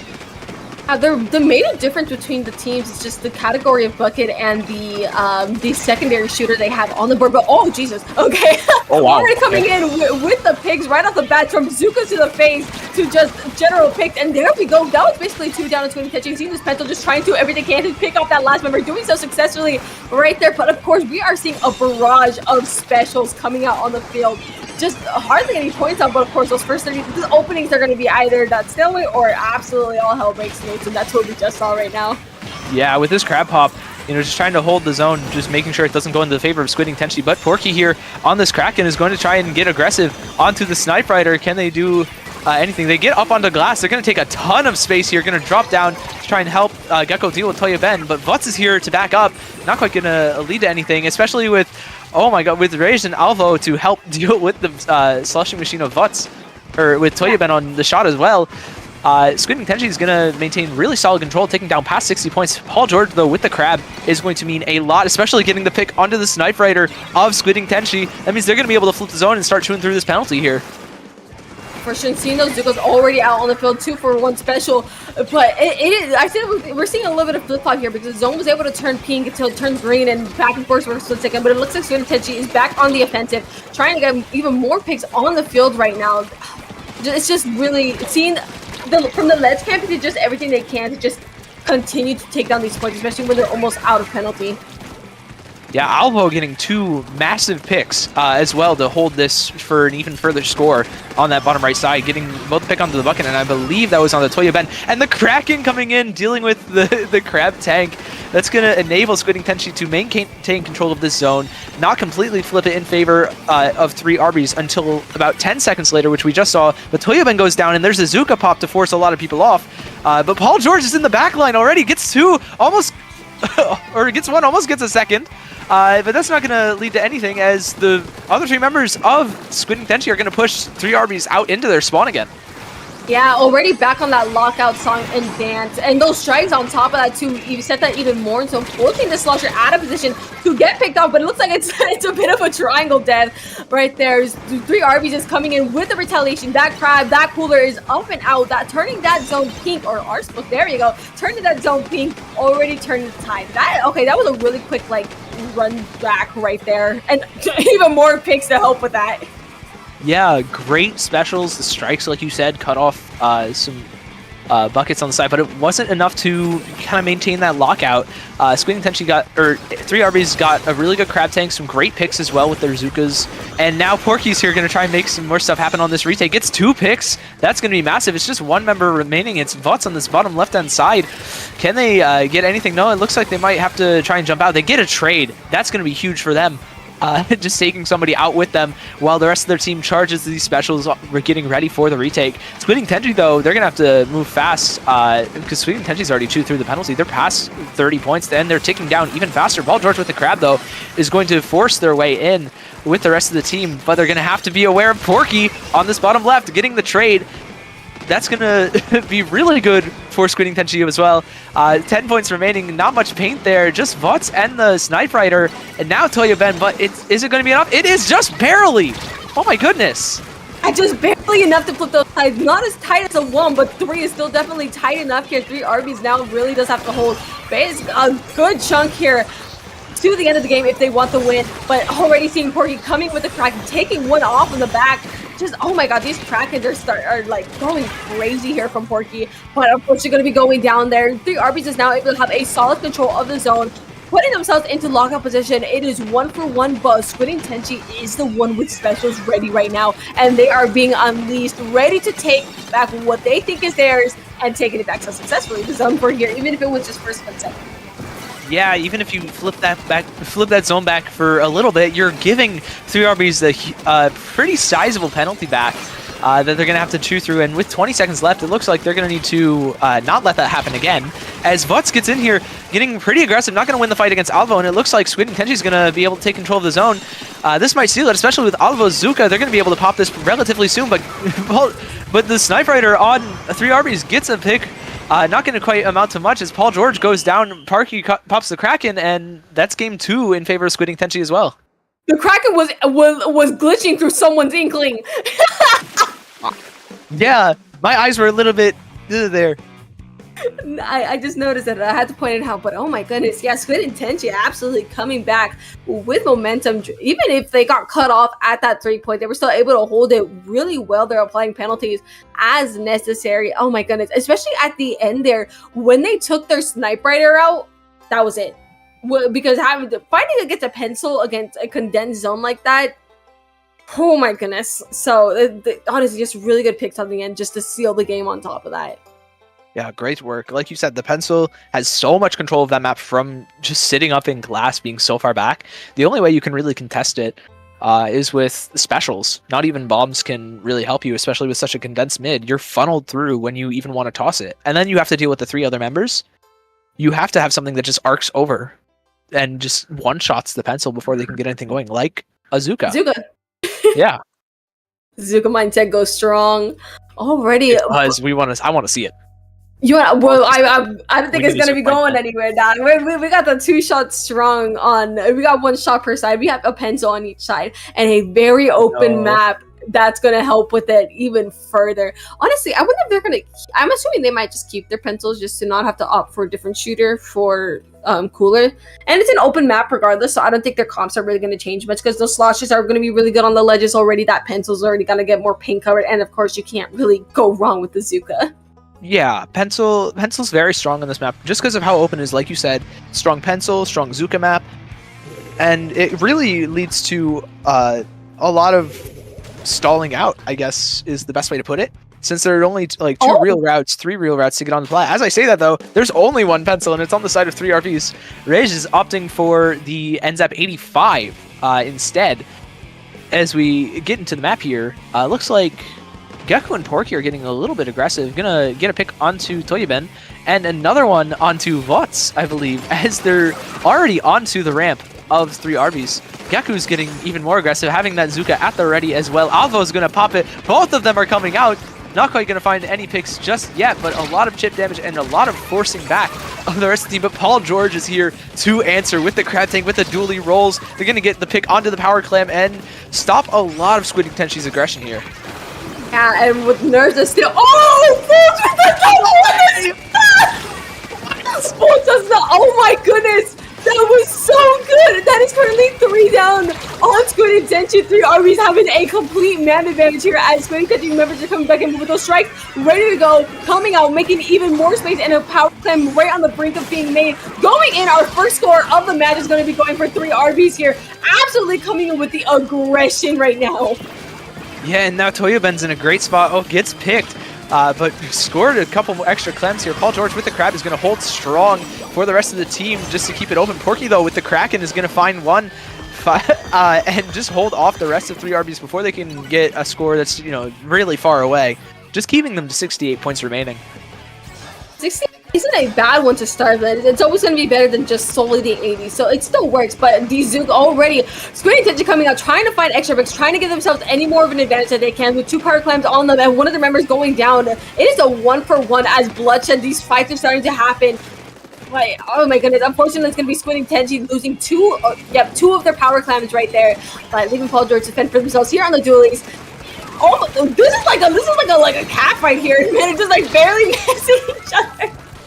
Yeah, Paul George trying to call out an ISO right there, but not quite going to get it. Going to go down in the process. And Alvo is already up here with the power climb. Going to go down here. Porky still holding strong and Rage ready with the jump up. Going to go down as well. It's just Porky and the last member of Squid and Tenchi remaining. However, they still have 2 power climbs. They still have the opportunity to go for this other one. And Porky still has his Kraken online. Just, for whenever they need. Gonna miss the power climb, though. That's so unfortunate. They're gonna grab the lead, but they're not gonna be able to extend it until just now. It's just Porky left. Hold on. What a great lead grab from Squid and Tenchi, and Porky's stalling really well against 3 members of 3 RBs. Yeah, keeping all eyes on them while their members are making it back. Already seeing themselves on their plat and having a pick to help out with that. Gekko just getting caught to a corner right there. And with Zuka's coming out once more, we might be seeing a pick on the field. But it is a 1-for-1. Porky punishing that, taking 2. Porky already making advantages for their team right here, making that back to the pass to the basket here. Very clear. Oh my goodness, they're going spot for spot here, with but there's no power clam to go with it. There we go. Alvo with a great Zuka snipe. That's, again, the snipe right are gone for 3 RBs as well. That means their backline is gone. But Toyoben and Paul George are going to be here just hitting over the ledges with their fall-off damage. And the Zuka coming out, too, going to create a lot of space. Those tri-strikes forcing the members of Squid and Tenchi forwards. It's just Porky remaining again. And they're going to have to play some defense with this Kraken here. Can they get a pick? Not quite, but they're going to force all of 3 RBs back. They had 2 on Spinner, and now they're going to be forced back to mid here. Really solid defense from Squid and Tenchi so far. Yeah, an absolute bloodshed down in mid, and over here, Ray's winning that fight here with the zap in hand. Honestly, it's just both of these teams duking out in mid, waiting for those advantages. We have only basically almost 30-point difference between each team, and a minute to spare here on the match. Zuka's coming out already, still trying to find the pick. Every time those Zukas come out, I'm half expecting a pick every single time. But oh my god, this is about hands. Stop in the corner, finding hands. But already in the basket, we're also going for a little bit more bloodshed. There's Allo with an extra pick, 2 call for it on top of that. A power climb ready in the hands of Squid and Tenchi, going in on top of that, attempting to extend their lead by as much as they can, especially with the timers looking so low right now. Ooh.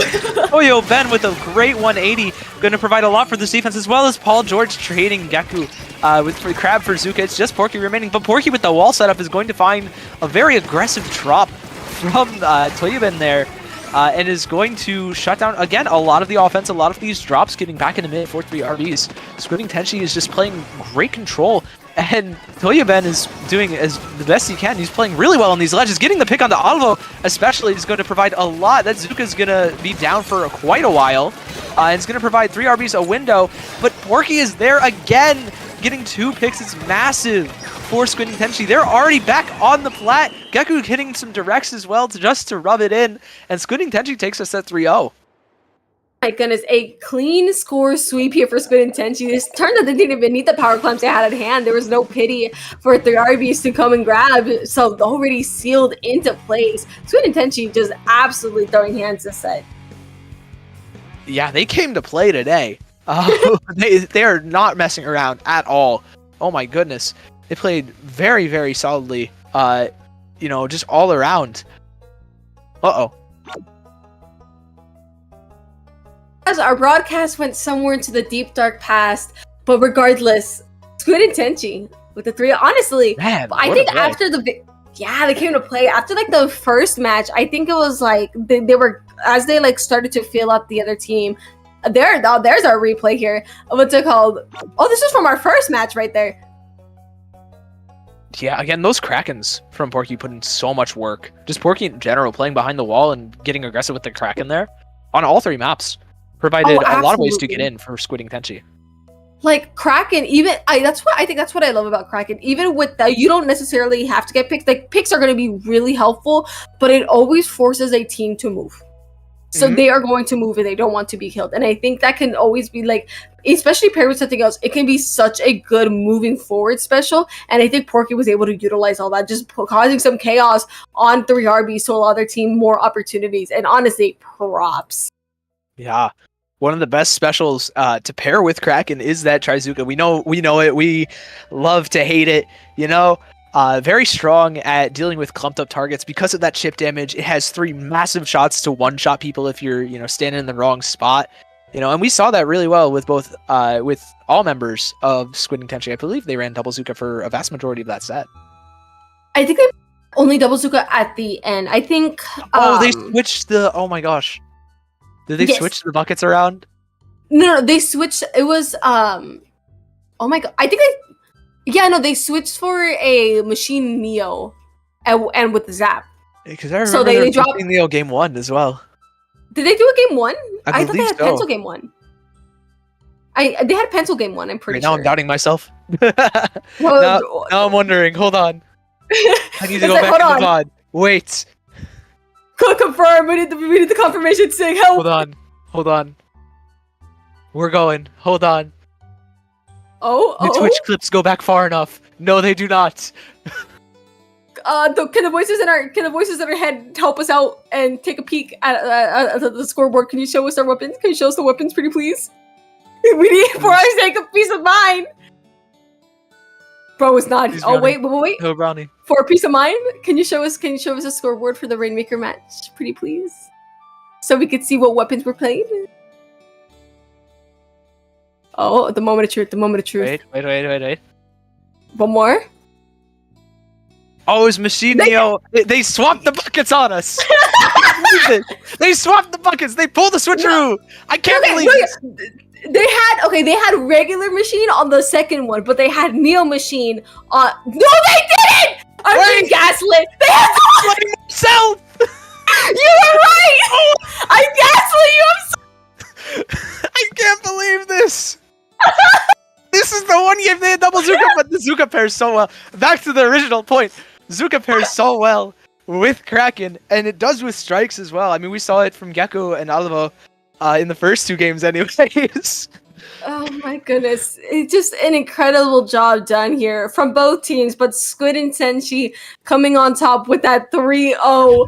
I think I think we've held up this for a little while long now. We're gonna go ahead and go on a bit of a break. An amazing set to start off right here. We'll resume on here. Don't go anywhere. We'll have another one for you in just a bit.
and here meet the same place. I have seen again and again. They come and leave.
Hello, everybody. Welcome back to Paddling Pool 265. I am Sigdokari. Joining me is Splat Fufu Fufu. How are you doing today? Doing here. We are here for a baller time here as we have our next match up and ready. We're playing a best of 3 question mark? That was my concern. Yes, we are. We are playing best of 3. It is loser semis. We have Mickey Prime 4K XP versus Punchy and Friends. It is a best of 3 starting off on. Is that Umami? Umami Clamblitz? Umami Clamblitz is crazy. I'm used to seeing Umami's tones. Umami Clamblitz is definitely a little bit different to what we are seeing recently, but Umami is a map. It is a map, certainly. Indeed. It's a map. It's one of the maps in Splatoon 3. The renowned game by Nintendo.com. Not .com. Indeed. I like how this is like the best we could say about Umami. Like, this is like the most it deserves because it's Umami of all things. Not much we can really say about Umami Ruins. That hasn't already been said at length on Twitter. But it's certainly one of the maps in the game. The clam baskets are pretty well defended, I'd say, being behind disc and a pillow to provide some defense. But it can also lead to some high-scoring offense because if you get set up there, you know, who knows what can happen. Oh yeah, it's also very like the defenses can get really, the offenses, excuse me, can get really nasty on this map as well. So I'm very curious to see how things are going to be pulled off here by both of these teams. Okay, so we are seeing pencils on each. We're actually seeing Member Frutella on Mickey Prime, which is interesting here as well. Okay.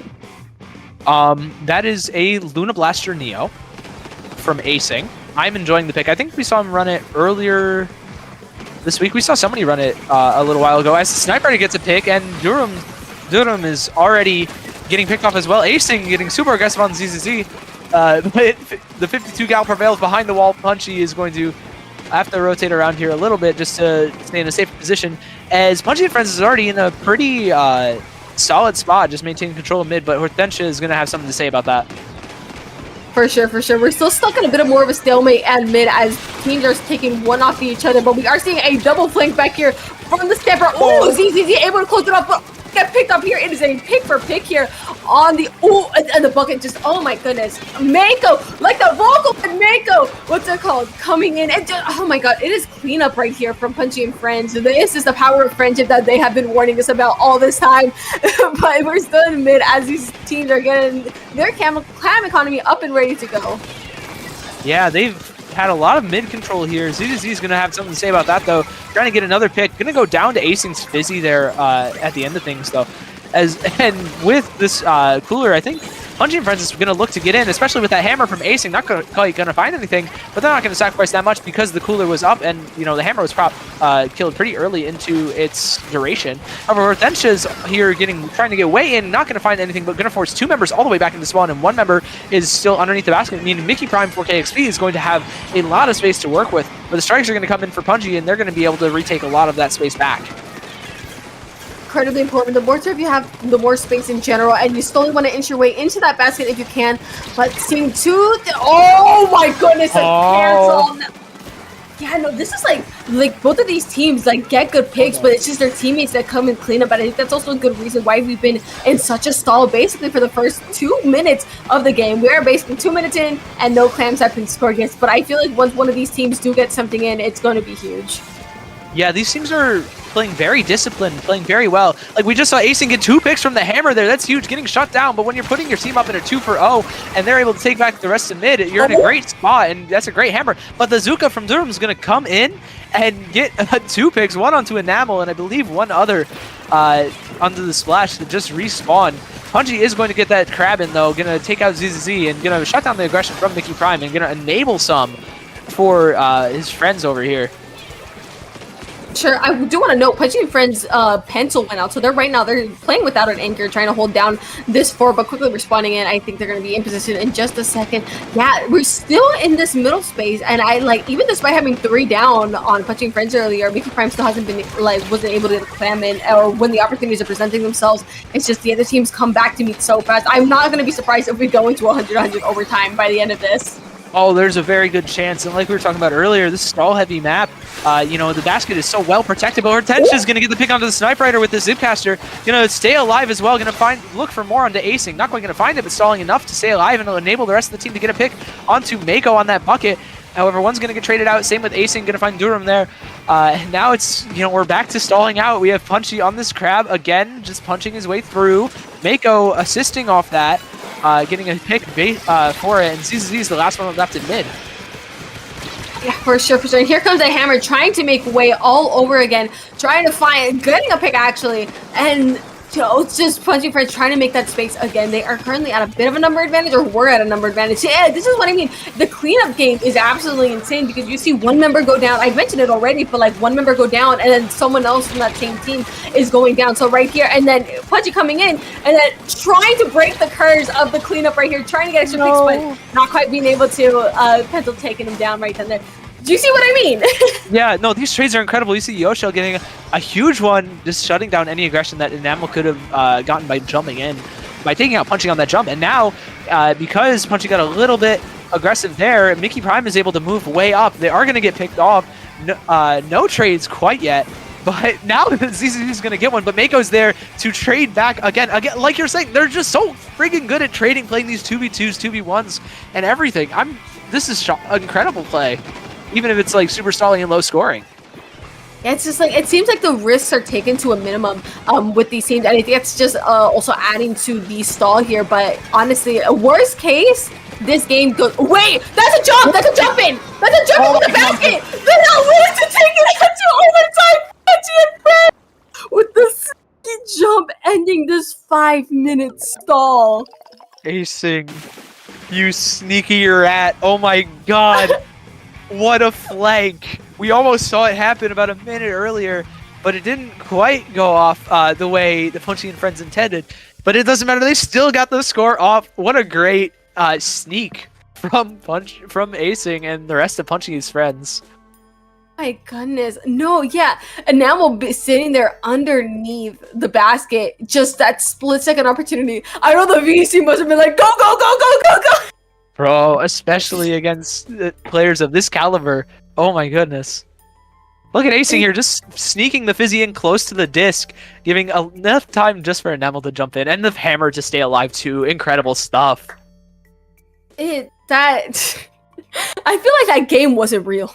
I feel like that game was not real. Like, how to explain it? It's just like, I feel like, I don't know. I don't think I've ever seen something like that game in general during my cast time, so I'm just like, what? Yeah, great stuff to Punchy and Friends. Oh my goodness. Again, just this. Oh my god, I can't get over how good those trades were. We saw in the replays so many picks happening. We're just undone by great team play and great trading. Yeah, oh my goodness, I can't get over that.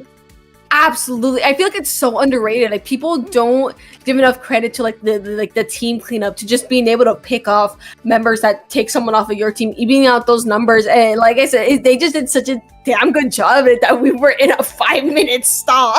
Yeah, and the discipline as well, to not like panic push or try and go for any like crazy strats or sneaks until the very end, until they like saw a window perfect.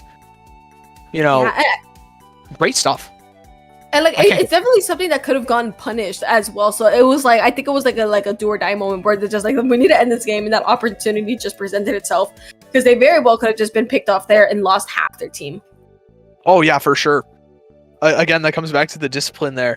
Incredible stuff from both teams. And the pencils, I would love to see the pencil death counts of this game. It has to be like less than 3 for sure. Like, the holding of a pencil is ridiculous. Like, people underestimate how much a pencil can hold. It's crazy. But I'm curious to see if we're going to see a little more aggression as we go into Splatoon Spartacle, because Oh, actually, wait, no, I was thinking Clamblitz Barnacle. No, it's Zone. I said Zones Barnacle. My brain was still in Clamblitz. Zones Barnacle. I think it's gonna be a little more interesting because I think we might be seeing either a fight for the zone, like a constant back and forths, or we're gonna get that lockout we've been waiting to see. Yeah. Again, a map that plays kind of stally. If you can't get past a certain point, that point being their snipe. So if we see just as disciplined play as the last game, it might be another 5-minute zones game. Oh goodness, getting to the 5-minute zones is crazy.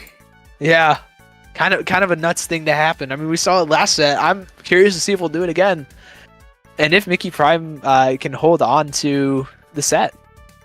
Oh no, yeah, absolutely. Especially because it's a match point here for Punchy and Friend. Will the power of friendship prevail over the power of Mickey Prime 4000 pull up? Let's see, as we get into any comp changes on the side of either of these teams, doesn't look like it. I think we're going to be running the same thing back. Yeah, the same comps, same everything. Okay. I'm very curious to see how the buckets play the open here, because I've seen a few different ways to play it, and it looks like they're going to play a little bit more reserved. Mako's going to get picked off by ZZZ, but ZZZ is going to get picked off in return with Punchy's Crab, as well as another pick from, I believe that was either the Crab or Acing, as Hortensia camps out the jump. Mako's not having a very great time, getting picked off twice in the first 30 seconds. No, yeah, for sure. And here comes Acing as well to try and be a little bit more... What? Here comes the hammer. Here's the hammer. Oh my god, it's just like so much happened in like 2 seconds. My brain couldn't catch up right there, but of course we're getting picked up right there as well. It looks like the zone is going to go in the favor of Mickey Prime right here. Already seeing that. We are seeing that move forward that we have been waiting to see since last game. Setting themselves relatively closer to their base right here, trying to lock them as much as can. It's 1-for-1 even numbers, which is, you don't want to be going down numbers here if you are punching for that cooler might help just break through this. Yeah, and they have some tri-strikes and a crab tank to work with. They get the pick onto ZZZ as well. Punchy with this crab, can it get any kind of picks? It's going to get a few bits of value, some chip damage there, forcing Hyun out as well. And Mako's here to clean up, getting 2 from Acing on the hammer as well. Going to go for Yoshel the third. Yoshel's going to stay alive, but Acing is going to pick up Hortensia on the jump cam. Really solid stuff, and Punchy and friends flip the zone. Yeah, flipping the zone and coming in for that retaliation right now, setting themselves, seeing that song and dance we saw just a second ago with Mickey Prime, they are setting themselves up to catch Mickey Prime here at the base, but quickly being forced out of position here by those whales, seeing that crowd from Punchy come out, try and just keep that space that they are, that they were making beforehand, but on top of those strikes for retake, it's going to be a little bit tricky here, but they're still in control. They're still holding on. Yeah, they've been in control for quite a while here. They're able to get all the way down to 46. They're going to go for more here as well, with Acing getting a pick onto somebody in the zone. It's ZZZ now is going to be able to be the difference maker, probably getting this whale off, enabling the rest of Mickey Prime to take the zone while they're forcing people back. However, Acing is getting into that same spot again while Punchy and friends are trying to stall out the zone. They have a smaller penalty to work through, and now Acing's in a great position to just fizzy and kind of be a nuisance. Being forced to move back a little bit here, but that hammer coming out, unfortunately going down and punished right then there. Looks like Mickey Prime is control of the map once more right here, opting for that lockout. It's going to be definitely the game of, the bomb just barely going to that wall. I hope y'all saw that. But it looks like we're going to be going through, it's definitely a dance of attack and counter attacks here, as look at that direct from Acing, dog. Oh my god. What a great direct. Just that enables all of this aggression. They got the full retake off it. They're forcing Yoshel out. Getting the pick onto the pencil is huge. Like we said earlier, that's your backline, that's your cooler, that's your paint gone. And that means the zone flipped in favor of Punchy. Chew through a little bit of that penalty, but the rest of Mickey Prime is there to clean up the zone and force Punchy back. They're going to need to find another spurt of aggression through these strikes here eventually. Play a little bit more of a comfortable game this time around, especially with that lead. They can apply penalty points compared to Punchy Friends, who has to hold that zone. But those strikes coming out, trying to make that space for themselves. They want the zone. They want to get rid of these penalty points. But 1-for-1 right now, and it's going to be the fight for the mid. Oh, just barely! Oh my god, I love to see the crossfire. That crossfire was everything. Oh yeah, excellent 2v1 play by Mickey Prime. Just like we were touching on last game, their trading ability is working incredibly in their favor, and Yoshel providing so many jumps. It's working pretty well for Punchy. That's why they're still in this game. But with Mickey Prime being 4 points left and Hortensia maintaining this zone. It looks like Punchy's and friends are going to have a long ways to go to try and get through this, lead. Yeah, luckily they only, 30 points is still a good chunk of penalty points to go, but they really do have to hold this all the way through. They have to keep Mickey Prime out of the way, especially because applying penalty points, especially going any lower on the points, can prove to be kind of detrimental if Mickey Prime can make a good retaliation here. But those strikes coming out, making their way, Punchy going in for a trade right there. Here comes Mako just trying to battle this gal as best they can, coming out on top, but the crossfire from Young coming in on top. It is one after the other. We're going in for fights. That zone is being held, but oh my goodness, just bloodshed. Sean is on one today, getting 2 picks and an assist on another. The jump's getting camped as well. It's not looking great for Punchy and friends, I'll tell you that right now, as Acing also goes down in the spawn. Gonna get ZZZ, gonna get traded out by Mako. With 20 seconds left, Punchy and friends are gonna have to go very soon here into the Zuka. That's never gonna be a fun time, especially when one member, your Sniper Rider, gets picked by it and your bucket goes down. Yeah, Punchy and friends are not looking great. It's going to be a miracle to try and take the zone down, but that wipeout basically sealing the game in place on top of a knockout where the timer's over. Every piece of salt has just been run into the wound. Oh my goodness, that was a good hold right here from Mickey. Yeah, incredible hold. I mean, they really didn't give Punchy and friends that much opportunity at all to try and get back in. Now, granted, Punchy made use of those opportunities. They did the retake pretty well a couple times. They got down past 50 points, which is solid, but it just wasn't enough to prevent. It wasn't enough to just retake. You still have to prevent Mickey Prime from getting back in consistently. And because Mickey Prime was able to stack their specials, I mean, we saw a couple times they used the Tri-Strikes and the Zuka together. You have to be able to prevent that, and that just wasn't quite possible for Punchy and friends for that map, and Mickey Prime took advantage.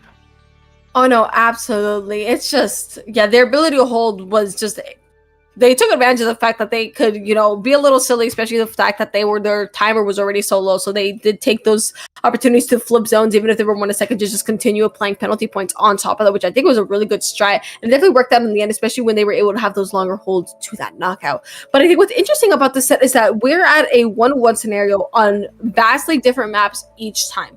So we're going into Rainmaker Humpback, which this will be interesting. Certainly another map of all time. I know this one's a little bit more popular. I'm just never been a fan of Humpback Pump Track. Neither have I. I feel the map, you can get a little bit silly on it. There are definitely certain routes there, and there is always the curse of the ink rail.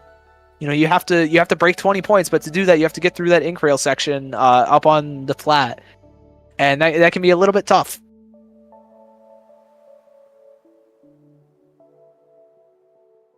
Oh my, okay, sorry. My internet had a funky moment right there. Oh no. Okay, we're good. All right, we're back. well, you're back now. You're back now. That's all that matters. That's all that matters. It had a hiccup. It had a little bit of hiccup. It got a little bit too silly. Got a little bit too silly. It gave me a little bit of a fright, but it shouldn't be. It's not enough of a fright to stop me just here with a Rainmaker already starting up and ready to go. Yeah, let's see. We got the hero bucket. Okay, I think we've been seeing that. I'm being silly. And the same comps, we're running everything back, but instead of a stamper, we do have a bucket on the side of Mickey Prime. Very strong in this map, able to hit any kind of fall-off shots that you need it to, especially into those trenches, where a lot of weapons like Acing's Neo Luna Blaster might like to play. However, Acing's already getting super aggressive, getting a pick on the ZZZ and getting some chip damage on the Hortensia, gonna provide a trade while you have a crab charged up on the side of Punchy and friends. Oh yeah, honestly, in the crab with the pencil, trying to take this crab out on top of that dude with the camera here. Crab getting out of the way. Again, seeing these snipers just try and place themselves. The little blaster coming with the pick. That is certainly 3 down on Mickey Prime right now. But this Rainmaker doing what they can to stall while they have it in their hands as they're waiting for the team to return.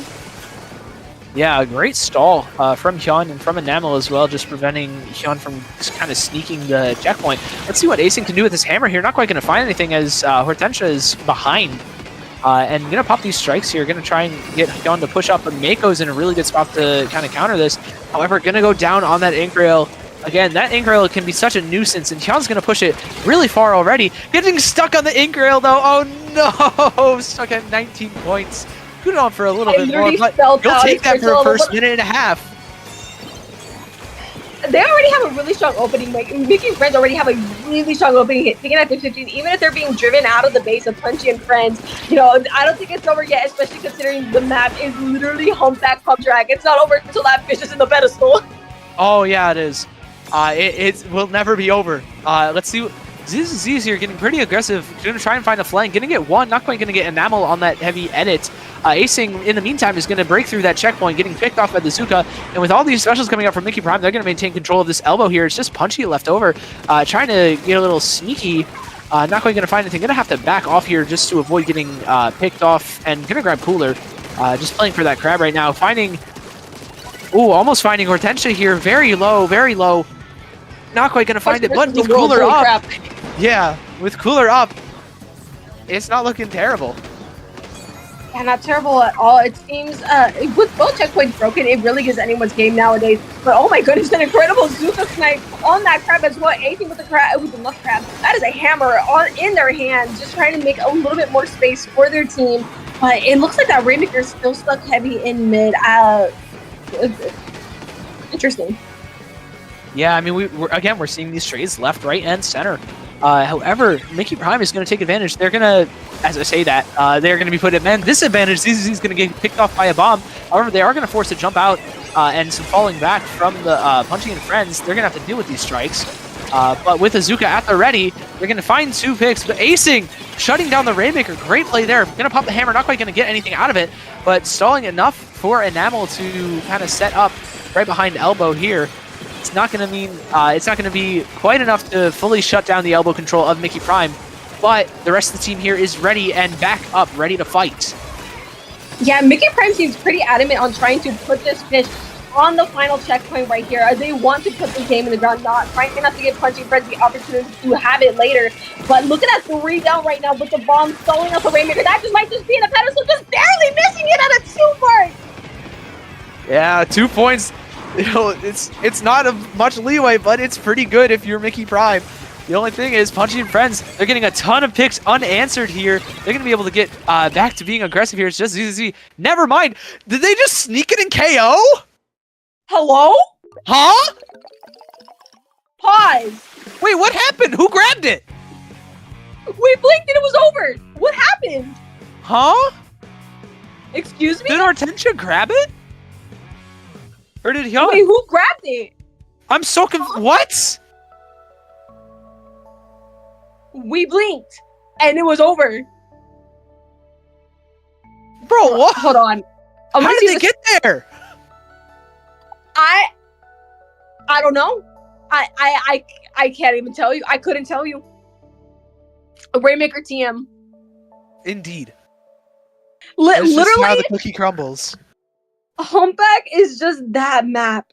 It's like, I mean, I said if they want to end it, just put it in the pedestal. They really just casually put that in the pedestal. They were not playing. They wanted out. Oh my goodness. They wanted it to end. They wanted losers finals. They wanted a rematch, I believe, with. Is this the replay or is this? Oh, I think that's replay. Wait. Yeah, that's replay. Hold on, we're taking a peek. We're gonna see what happened at the end. Yeah, there is in fact a run back between 3RBs and Mickey Prime in losers finals now. Oh crap!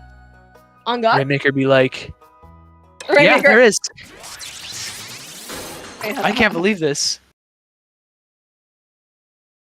Now we gotta look at the replays and see who snuck it, who done it.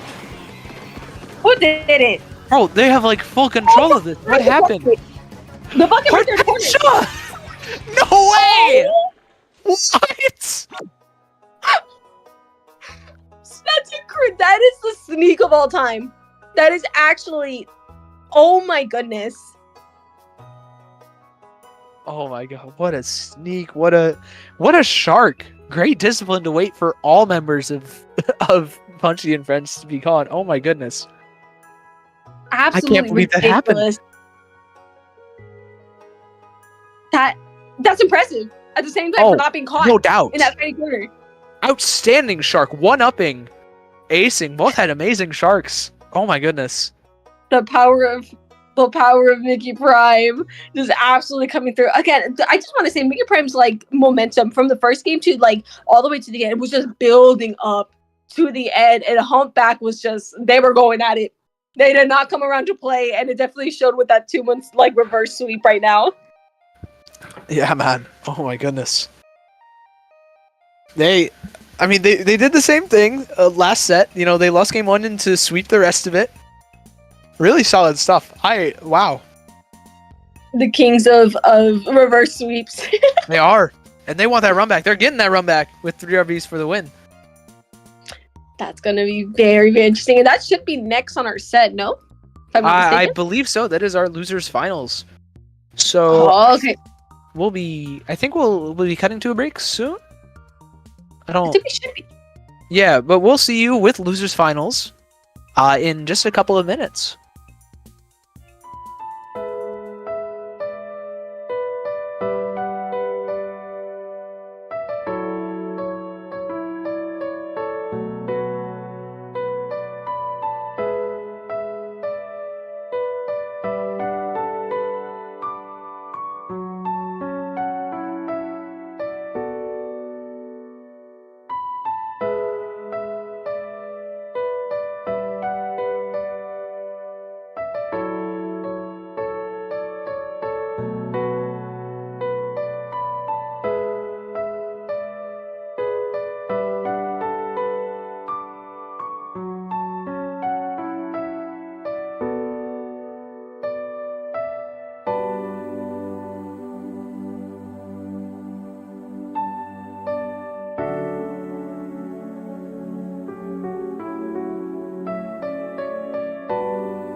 Hello. We are back from a bit of our break here, which I believe we get to go into the losers.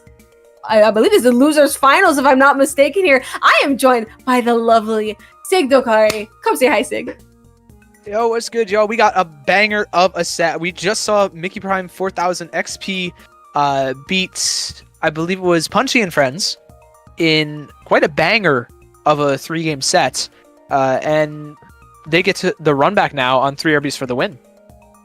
It's going to be very interesting, especially because we've seen both of these teams already on stream. We saw Mickey Prime's Wrath from last game right here, and just like, even though 3RBs got 3-0'd, like they still they got fire to them still. So I'm very excited to see how this is going to play out, especially with a map like Crableg Capital Clan.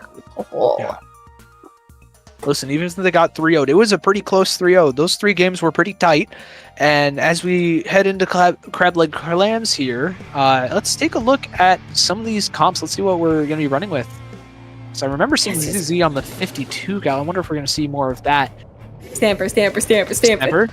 Temper. We do see the 52 gal. Okay, 52 is really good in this open area. We really like to see it with that wall just taking a ton of space. Yeah, especially with that open center.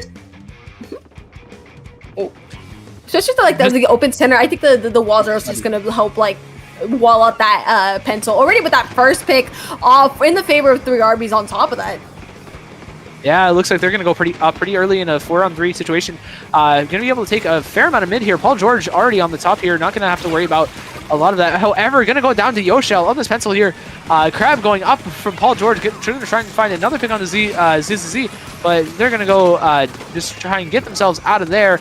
Crab Tank out, getting a ton of chip damage and enabling 3RBs for the win to get pretty far up into mid. And with Reiki on this Zipcaster, let's see what they can do with it. Gonna get picked off by Hortensia, but they're gonna get the score. Yeah, a pretty solid opening right here, reserving their last 2 members up on top of that to not opt for a full wipeout right here. Mickey Prime already trying to make a lot more space, but there is a sneaky rat behind them right here. The gal coming in, oh, the bomb kill on the wall on top of that. That is a full collapse right now. 3RBs having another man advantage to them, taking 3 off of Mickey Prime. Already, look at that path already starting to be carved here for them, putting a second ball in the basket already within, like, I don't know, 20, 30 seconds. Yeah, just what a flank from Foots there.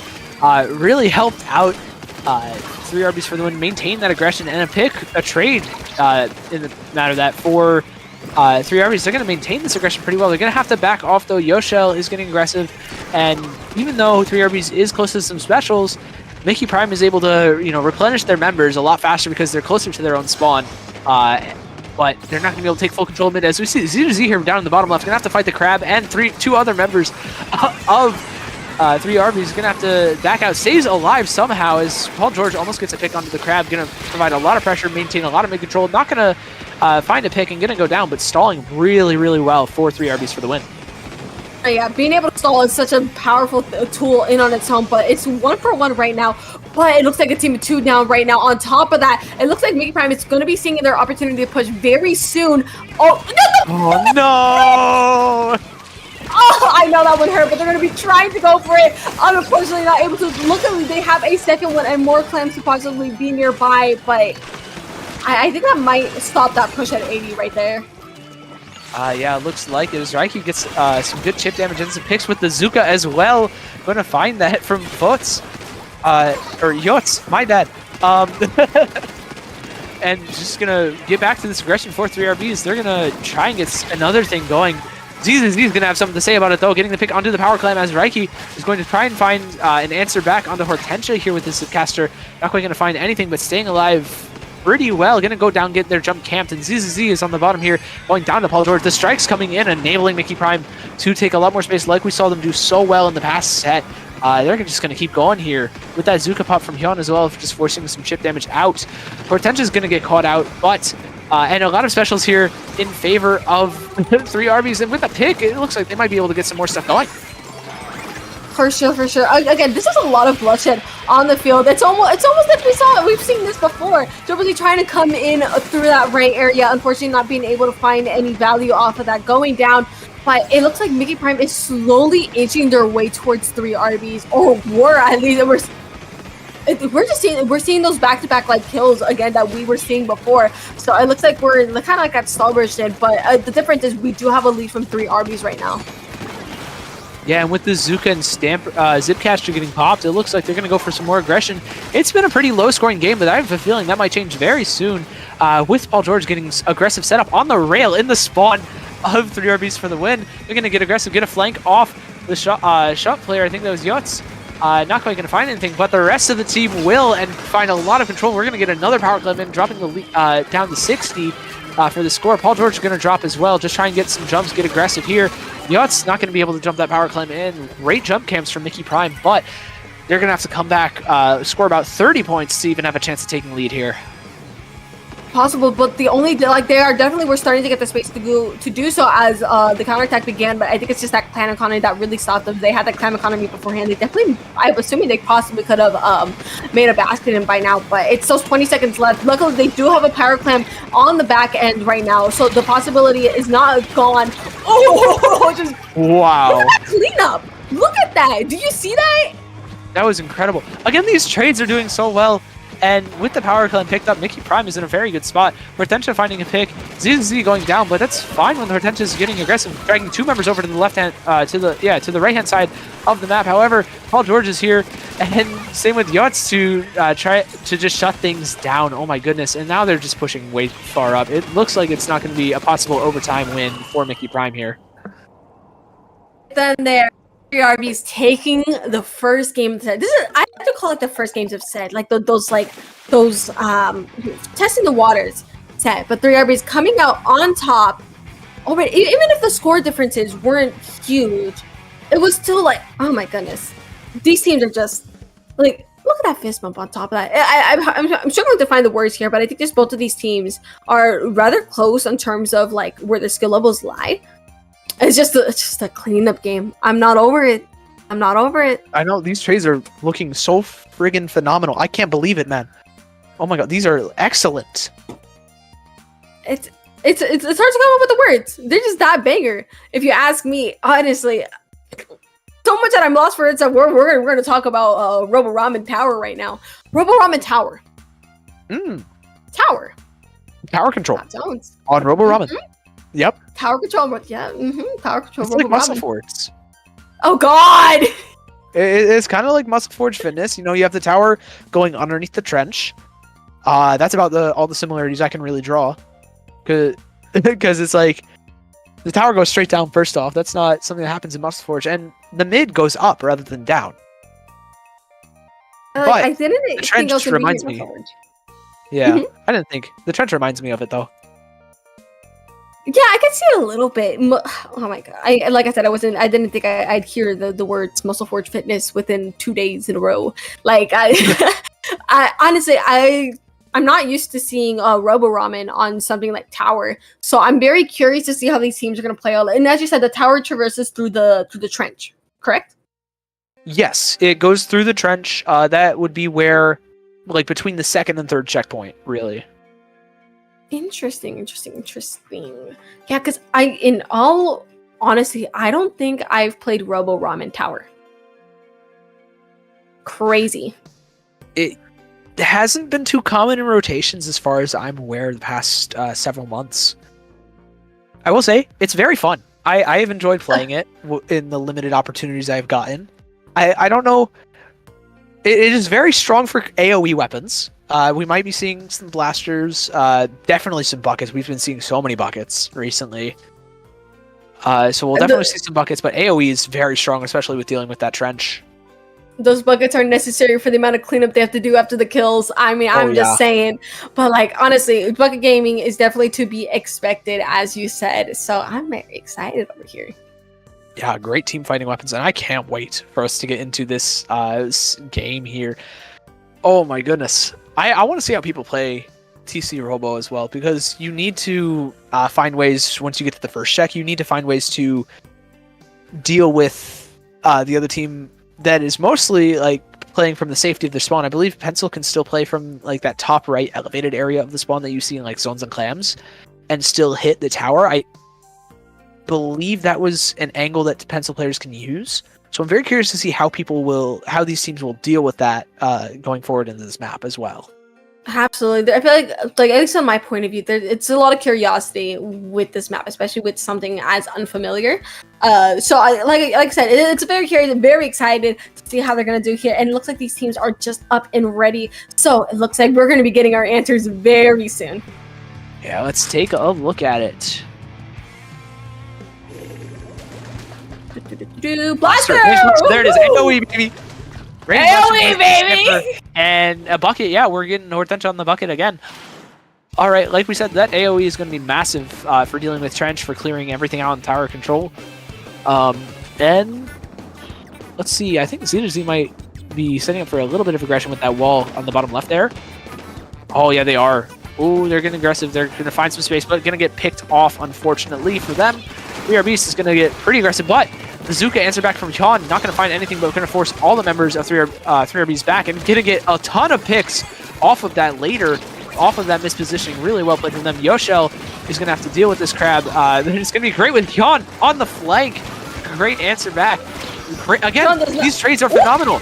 Oh, and the drop down is so unfortunate, but Hortensia's there for the trade again. It's like if someone goes down, someone's going to be going down with them. Again, these trades for trades, these picks, these cleanups have been absolutely ridiculous. And that tower has not moved an inch. Well, commentators curse. They moved it. They said, we're moving this an inch just for you right there. Mickey Prime proving me wrong and just not switching. And they are cleared up. They got their drinks. They're ready to go. Seeing those strikes out on the field. It looks like they're preparing to move forward, hopping on that tower. And Paul charge with a flank of taking one. That is 3 now on Mikey Prime. Is that going to be a wipeout? Nope, not quite. It was not.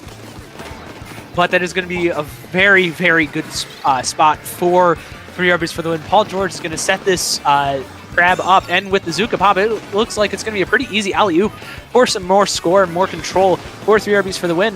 They're going to have to deal with Z2Z around the second checkpoint, though. Paul George is going to have to try and get in there and play a little bit more aggressive. However, with the rest of the members down, he's going to have to jump out, and that looks like the end of the offense for the most part for 3R Beast for the win for this push. And now it's Mickey Prime's turn. Yeah, they're already answering right away, moving that tower along, taking 2 of 3R Beast down, but it is actually even numbers. Look at, again, you see 2 on one side, and it's probably going to be 2 on the other again. So these picks are already going out on the field, but Mickey Prime approaching that first checkpoint. Their tower raider unfortunately picked off with someone else coming in to take that position, attempting to move past this and attempting to turn to. They did, and with a wipeout to add to it. Oh my goodness, they are making waves already. It looks like this can prove to be a snowball situation. As soon as these specials up and ready on the field, unfortunately going down with it though, but it's not going to be too much right here with that Zuka coming out on top of that. Yeah, that Zuka getting a pick there is massive, shutting down the bucket. That's going to be like their 3RB's #1 way of dealing with, or bucket range blaster, going to be 3RB's #1 way of dealing with Trench here, along with that crab tank.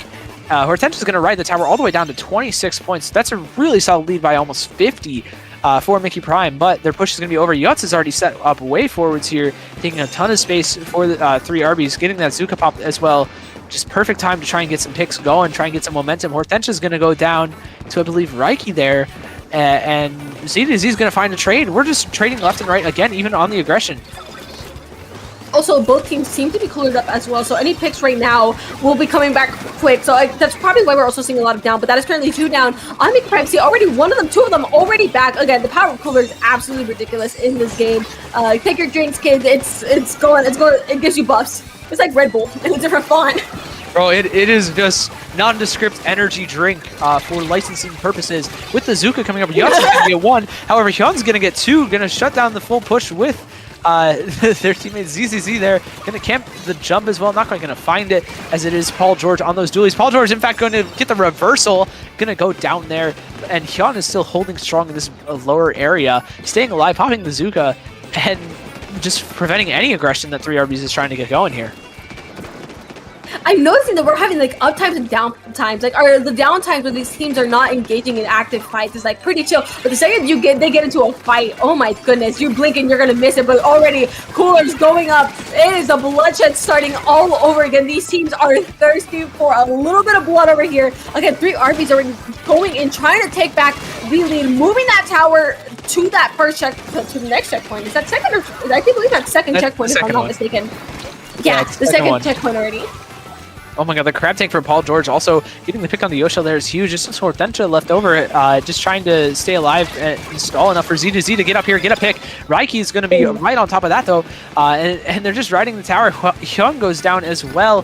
However, a bomb pick gonna go out on this tower. It's not going to be enough for to prevent 3RBs from taking lead, and they're pushing this even further. Paul George on that tower, just taking that third checkpoint, while Raiki's just, you know, providing a ton of chip damage underneath that ledge. It's just Yutz left, and Yutz is going to go down, but with 10 points remaining, you will 100% take that if you're 3RBs for the win. Oh no, yeah, and just 3RBs, their only objective now is to just either tap the tower or just move. All they gotta do is move Mickey Prime off the tower, and they are literally set to go. Look at that jump! That looks cool from Spec View. Sorry, I had to mention that for a second. Coolers are up. Both of these teams preparing themselves for this fight that is to come, especially if you're Mickey Prime right now, because you cannot let go of that tower if you want that lead. Unfortunately, being the first one to drop a member and try not to make it to that is 2 down on each side. That is a wipeout on the favorite 3RBs. That marks the end of the game. Great team play from 3RBs at the end there. Raiki and Paul George really putting in work on both the offense and defensive sides in that last minute. Just again, just huge wipe. You know, able to play under pressure in overtime when they're when they have 2 members down. Solid, great stuff from them to go up 2-0 here. Oh no, absolutely, and I think just another kicker for 3RBs, especially when you're on that defense, is something to keep in mind. Is they have to push so much. You can take a little bit of time here to gather your resources and take them out, and that ultimately just that wipeout in the end was definitely a showcase of that. So 3RBs is looking pretty dominantly at a 2-0 right now. They are at match point as we move on to Undertow Rainmaker. Yeah, Undertow Rainmaker. Undertow being a map that got changed just last week, I believe, or was it 2 weeks ago? I think it was last week. I think it was 2 weeks ago. Am I tripping balls? When must the... We might be going crazy. I think we're going crazy. Sig, we're going crazy, bro. Yeah, we are. Almost as crazy as as the players in the lobby are going. Oh my goodness. Oh, I wouldn't be surprised if Paul George dropped like 25 or 30 there, to be honest, last game. My curiosity is going to be... There's no way to, like... Curiosity is curiosity-ing. I don't know, bestie. But, like, maybe... Brain is going. The brain is braining. I had to wake up early today. Crazy. The brain is...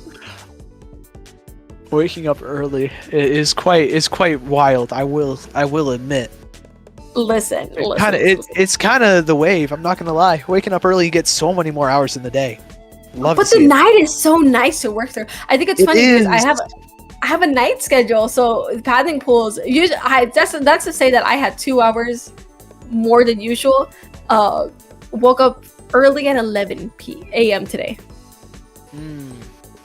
Bro's like, that ain't early. At 11 on a weekday. Yeah, it's pretty early to me.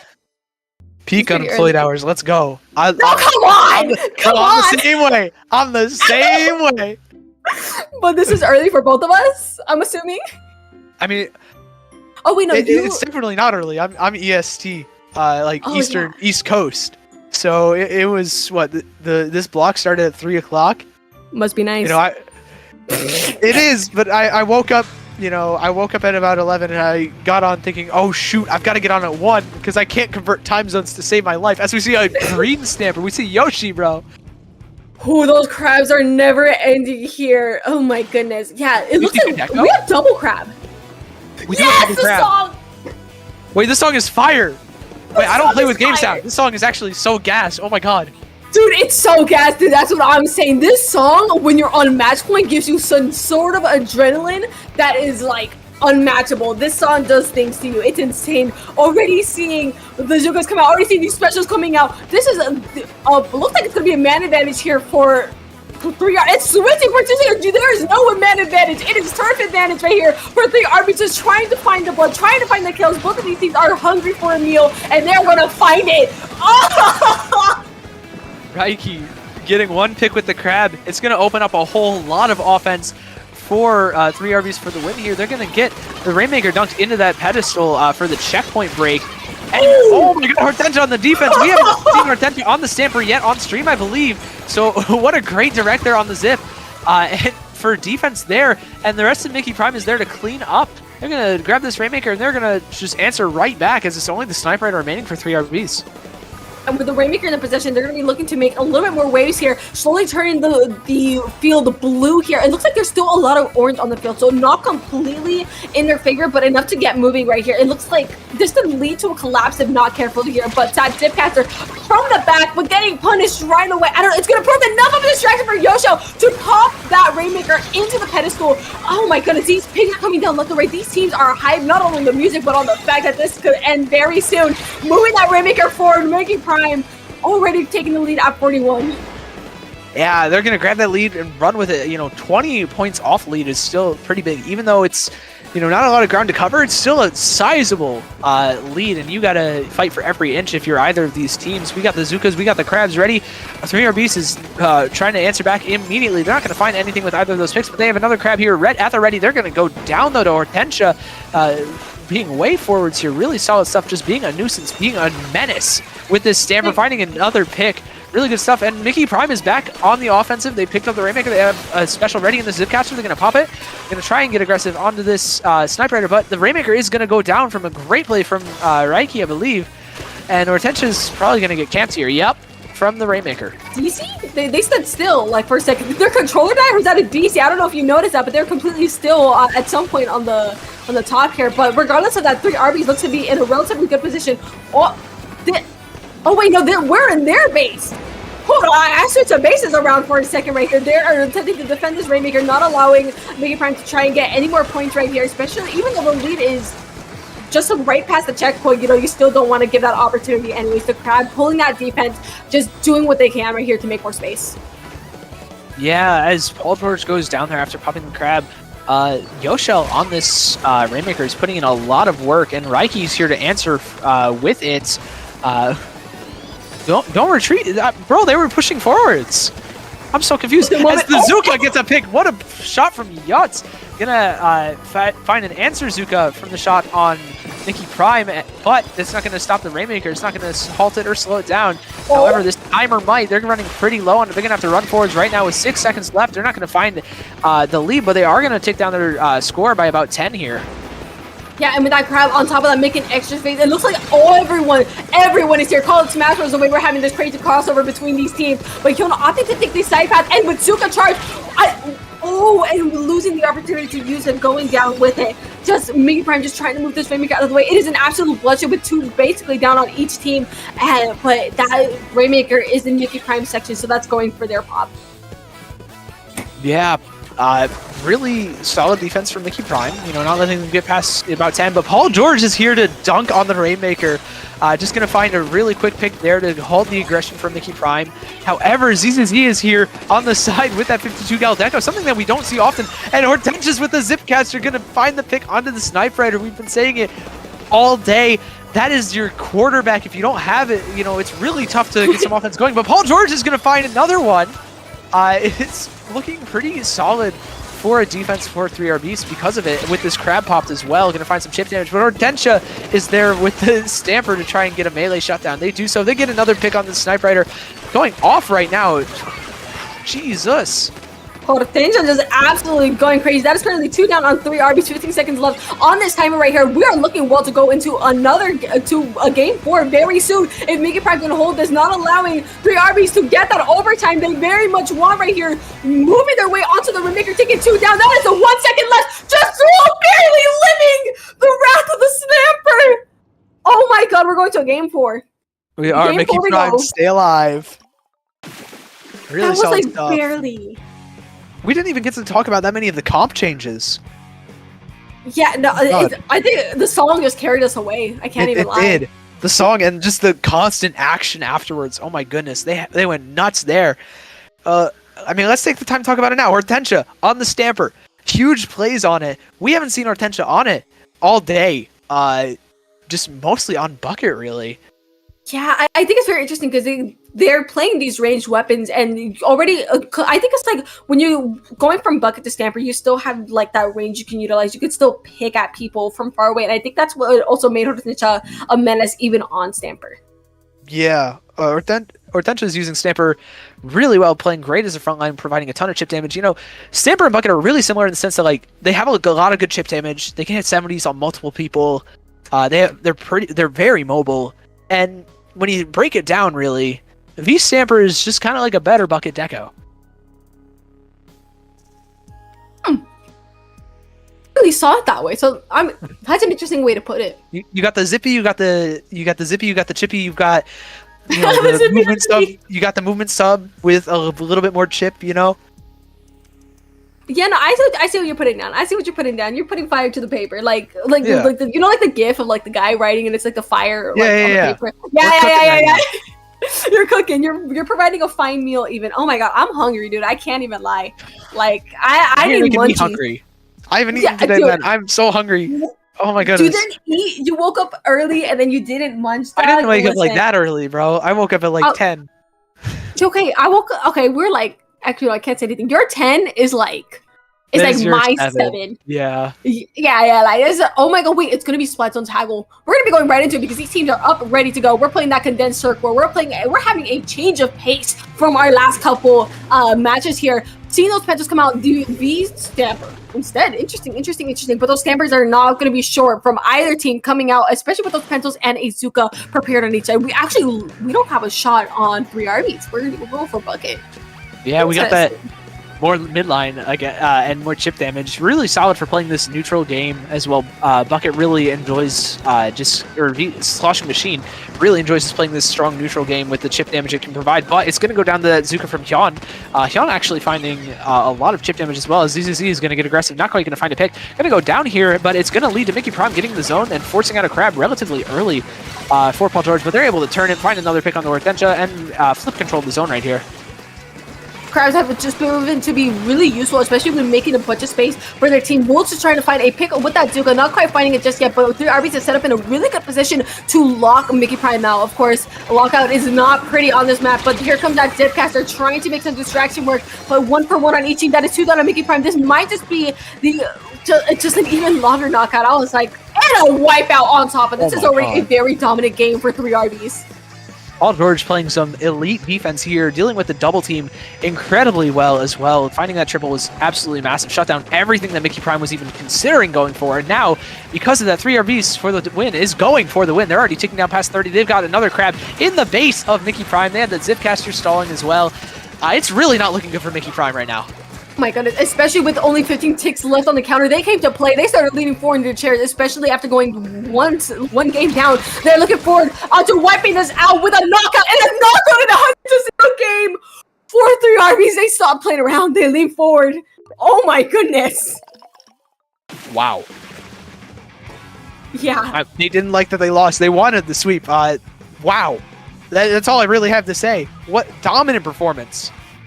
A dominant performance indeed. Like, and a fist bump to just go with it. Like, jaw drop compared to like the tense and closeness from last game. Then again, it's undertow of all things. To just the dominant knockout from 3 RBs. That was insane. Like they just locked in. They did. They really just locked in, leaned forward in their chair, you know? The loss God, of words at this point, like, oh my yeah, god. dude. There really isn't much to go on. That was just control, dominance. Yeah, I don't know what else to say. They said, "Get out of here. This is our set." They refused to play Scorch Clams. You know, now they want to run back. They won their run back now, and now they get a second one with Squidding Tenchi. You know, a kind of I guess a rematch of our winners finals. That's going to be a very interesting set. The thing is, Squid Tenchi has basically been sitting there cold ever since winners finals, unless they've been playing open the back, which I hoping they were able to get to keep themselves warm with a bit of opens back there, because 3 RBs is coming in with absolute momentum to give them a good set. Yeah, I'm very curious to see how this will do for them going into Grands. Honestly, I'm just, kind of waiting to see how it unfolds at this point. I'm very, we saw Squinting Century 3 0'd them, but I mean, with how 3 RBs was playing, I mean, this looks like a different team completely from the first game, from the winners finals. That's what makes it all the more interesting. I want to see that, just how they're gonna retaliate. So that's gonna be coming up very soon, because we are gonna have to go on a bit of a break right here. But don't be going anywhere, because the grand finals is up and ready soon.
Hello, everybody. Welcome back to Paddling Pool 265. It is time for Grand Finals.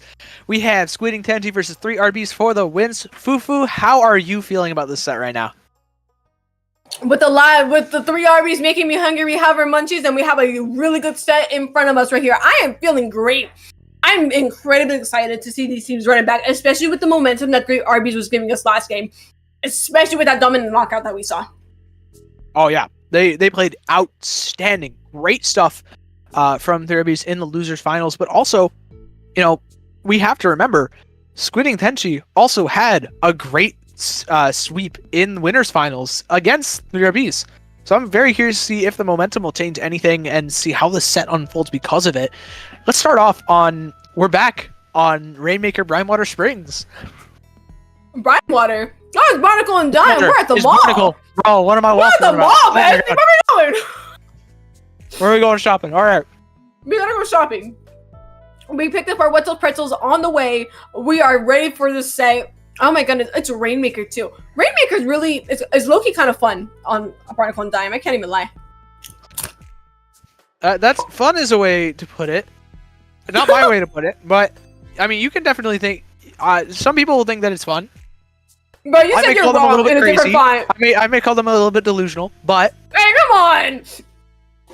This dude is flaming me live on Dapple Productions right now. Oh my god, I'm sorry. I'm sorry. No, it's funny. We're good. We're good. We're good. Listen, man, I'm Comedy. getting angry. All right, I needed some food. Okay. You're literally eating right now. You can't tell me no. you're hangry. That's not my I'm fault. You still guys, hungry. I told you to get munchies, and you came back with animal crackers. I have a meal. full thing of animal crackers right here. I'm trying to eat through it right now. Animal crackers are food. Yes, they are. What do you mean? I have chicken salad, by the way, if anyone was curious. I can't say those words on stream. I am screwing this thing up. That's all I'm gonna say, dude. Like I was hungry. Just is an understatement. Bro's actually just messing up the chicken salad right now. Absolutely, dude. Having your mother's chicken salad, amazing, unbeatable. Never anything like. There's apples in this. You know it's good. Oh my god. Let's go. That sounds like a phenomenal chicken salad. Dude, the texture, okay, you don't understand. The texture that apples bring to chicken salad is like the red apples in particular. They bring a certain like texture that just fits so well. Oh my god, I can go on about it. Like, don't even get me Wait. started, bro. What kind of red apples? Are they like the normal Red Delicious? Or are they like yellow apples, Honey Crisp? Do you know? Dog, like I remember. I don't even know. I forgot. I can't even That's lie. fair. No, that's fair. Good apples, at least. I like. We already know that. Absolutely. I think this is the first time I've eaten so openly on stream, bro. Like this is like the name 3 Arby's made me so hungry. I was like, okay, it's munchies time. Honestly. I was like, dude, you even more animal crack. I feel like you're like experiencing childlike wonder right now with those animal crackers. Oh, indeed. Bro, these things slap just as hard as they did back in elementary school. I can't get over it. As we get into our grand finals here. Oh my god, Rainmaker on Barnacle and Dime. We stopped by the food court already. Let's see what we're running with. We're running with a green Stamper and a 96 Deco. Oh, we see Porky on that 96 putting in work. Let's go. And we see a green Stamper to kind of deal with it. Double Crab on the side of 3RBs. I'm excited to see that Kraken all over again. We saw the menace that Porky can be with that Kraken, so I'm excited to see how they're going to use that to make a lot more space. But 3RB's already coming in ready to throw some hands. But the Zuka's coming in, taking out, there is 2 down right now on 3RB's right now. That Rainmaker has been grabbed, ready to go, forcing another member of 3RB's to jump out in the process. But they are up and cool it up, but that checkpoint is right for the taking right there. With this, oh my god, the girls are fighting, the buckets are fighting. There we go. Geku with a great 1v1 win against Raiki there. Great stuff. It's going to lead to Squidding Tenchi keeping up with this aggression, but Raiki's Crab is going to need to be shut down here. It's not gonna, and that's going to force a lot of Squidding Tenchi back, but even more so, it's Yutz on this machine. Neo finding their way onto the Crab, just on top of it, and shutting everything down for Squidding Tenchi, and now Squidding Tenchi. And now it's 3RB's starting to try and get something going with this Zuka and with this Rainmaker. The amount of chip damage is too much for Geku, and now it's their time to shine. It's looking very, very nice right now. It's slowly making their way to it right now. I'm scared of that bomb, but the Kraken coming in to stop those plans, directly taking out the Crab. God, I love that sound. That sound would never not be so satisfying right here from that Kraken. But this Rainmaker forces themselves getting almost taken out by the bucket, somehow living past the aggression of Squiddy Tenchi, and that checkpoint once again is looking great. Yeah, it looks like 3RB's is going to take the lead here with the Yutz getting pretty aggressive. Going to try and chip out Geku on these strikes. Can they get the pick? Yes, they can. Not quite the pop, but with this amount of space control that Yutz has gotten, it's going to mean 3RB's can maintain control while in a 3v3 scenario here. and they're going to try and paint for these specials a little bit more just to try and keep this aggression going. However, the Rainmaker is going to reset. They're going to have to start from just middle now. Track right there, but if they're able to continue holding that pressure, they might be able to just keep going. But it looks like Squid and Tenchi has something else to say about it. Pushing forward, pushing the colors to yellow here in middle, doing what they can to just, you know, doing everything they can to not let them have any sort of advantage here. Already seen that Kraken come in, taking that pick, which is honestly just even more opportunities given here to Squid and Tenchi, especially with the 2 down that just happened on 3 RBs. They are going to be going right for that checkpoint. Yeah, they're going to drop it down to within 1 by breaking this checkpoint. Yachts is here, though, but Porky is there as well. Going to try and answer it back. Going to lead the charge for Squid and Tenchi, enabling them to take the lead. But now they're going to have to deal with the pencil of 3RBs. Zuka is going to deal with that just fine. And now Squid and Tenchi is pushing the Rainmaker. Rage has pushed it all the way down to 5 points. What a push. What offense from Squid and Tenchi. Oh, what an offense indeed. An impressive one at that, almost actually ending the game right then there. But again, 3RBs is not willing to go down that easily, stopping them at that 5 counter. But it might not just be enough with that Rainmaker being grabbed. Send it to the pedestal. Squid and Tenchi with the first save. Oh my First God. game. Excuse me. I got ahead of myself. We've seen 3 of these now. Dude, Three just Rainmaker sneaks. What is happening today? No, they got 3 down. Yeah. They were 3 down, yeah, but there was still 1 person left, like, right by the Rainmaker. Everyone's turning into solid Snake right now. Yo, that average Rainmaker behaviors, if you ask me. Honestly, this map mode can be absolutely insane. Let's, you know, move over to a little bit more tame of a game mode with Splat Zones on Robo Ramen. How are we feeling about that? So they're 1 gonna have a trip. 2, the buckets are gonna have a trip. One's gonna have a trip because literally their comps work so well for something like Robo Run, and their ability to hold is gonna be again. The last zone game we saw from 3RBs was very dominant. So zone is not is definitely in their strong suits. Squid and Tenchi, I'm excited to see how they're going to respond to that, because Squid and Tenchi already having first game. They're already sitting a little bit like calmer, a little bit nice, like pretty, especially after getting that first game, especially coming out from the winner side as well. The RBs is under a lot more pressure to win these sets, especially because they need, not only if they want to win the tournament, not only do they have to win this set, they have to win the next one. They do. But to get to that next one, they do have to reset the bracket here, and to do that, you got to win 3 games. You know, you lost the first one, but you know there's 4 left. Let's see what they can do as we are we are slowly getting ready for Robo Ramen. Like you said, the buckets are going to have a field day again with those trenches, with the like great verticality differences. Buckets love this map so much. Absolutely, and like buckets honestly are this entire set list is bucket central, and honestly I'm ready to go into it. Again, we have this, get your snacks people, it's going to get good. Whoo, as we move into Slot Zone's Robo Ramen. Pencil. Oh, pencil, double pencil, and we do see a swap over to Vanilla Stamper from the Yoshi Stamper. This catcher's going to prove a really good distraction, especially when that crab comes up. Yeah, Or and when you that only Zuka really comes need up. 1 crab on this map, because there's not, you know, a ton of amazing places to put it. Yeah, I think it's interesting when you having the crab out with a pencil, because typically you have a backline out. I always think of crab as a secondary backline to just make extra space. But it is a space maker, and it can be proved to be really effective at movement sync. But here comes Porky, taking the words out of my mouth, is coming with the Kraken, just making that said space that we were so talking about 2 seconds ago. Yeah, same thing with those strikes, just forcing all of 3RB's back.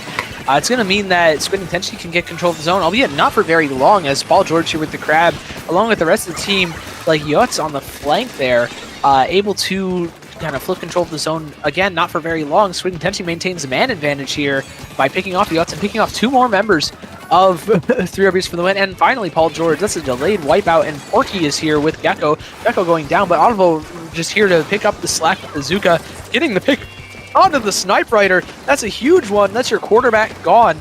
And now 3RBs is going to have to retake with the 3v4. They're going to lose the lead here, but will they lose much more? Kraken already coming in to put an end to that crowd, and along with those strikes, Squid and Tenchi is looking at a really good lockout, especially when they got that pick on the Snipe Rider right there. But Snipe Rider actually did manage to take the Gallo. I do want to mention that. A really good stop right there. But looking forward right here in our center, that looks like that zone is being contested for by the pencils, turning yellow. 3RB is able to catch and apply a hefty 54 penalty onto Squid and Tenchi. Yeah, that's a huge penalty, but it's still... Oh my god, what a direct from Reiki. Great stuff on that Zip Caster, just showing how lethal that weapon and special combination can be.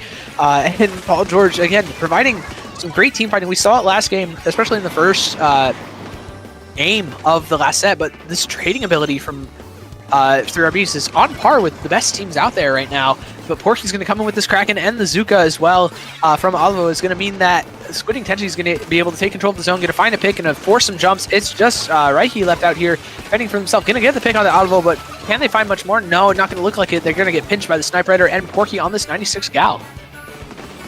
So for Squid, again, seeing a really nice hold of the zone right now, but here comes 3RBs, especially with that crowd and that Zuka paired up, ready to go to make some extra space and looking to get those picks, and that zone looks like it might just be theirs in just a second if they're able to pick this through.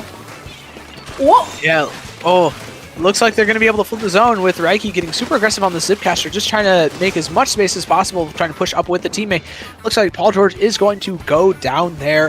However, a lot of really good control with Yacht on that Zuka, with Reiki moved up here, and also the Snipe Rider player from 3RBs in really good positions now, just forcing Squid and Tenchi to answer them before they can try and take the zone. However, the strikes are going to come out here, a pick as well onto Paul George means that Squid and Tenchi is going to have a really good opportunity, especially with Porky on this Kraken yet again. Can they find the pick? They're going to camp out the jump.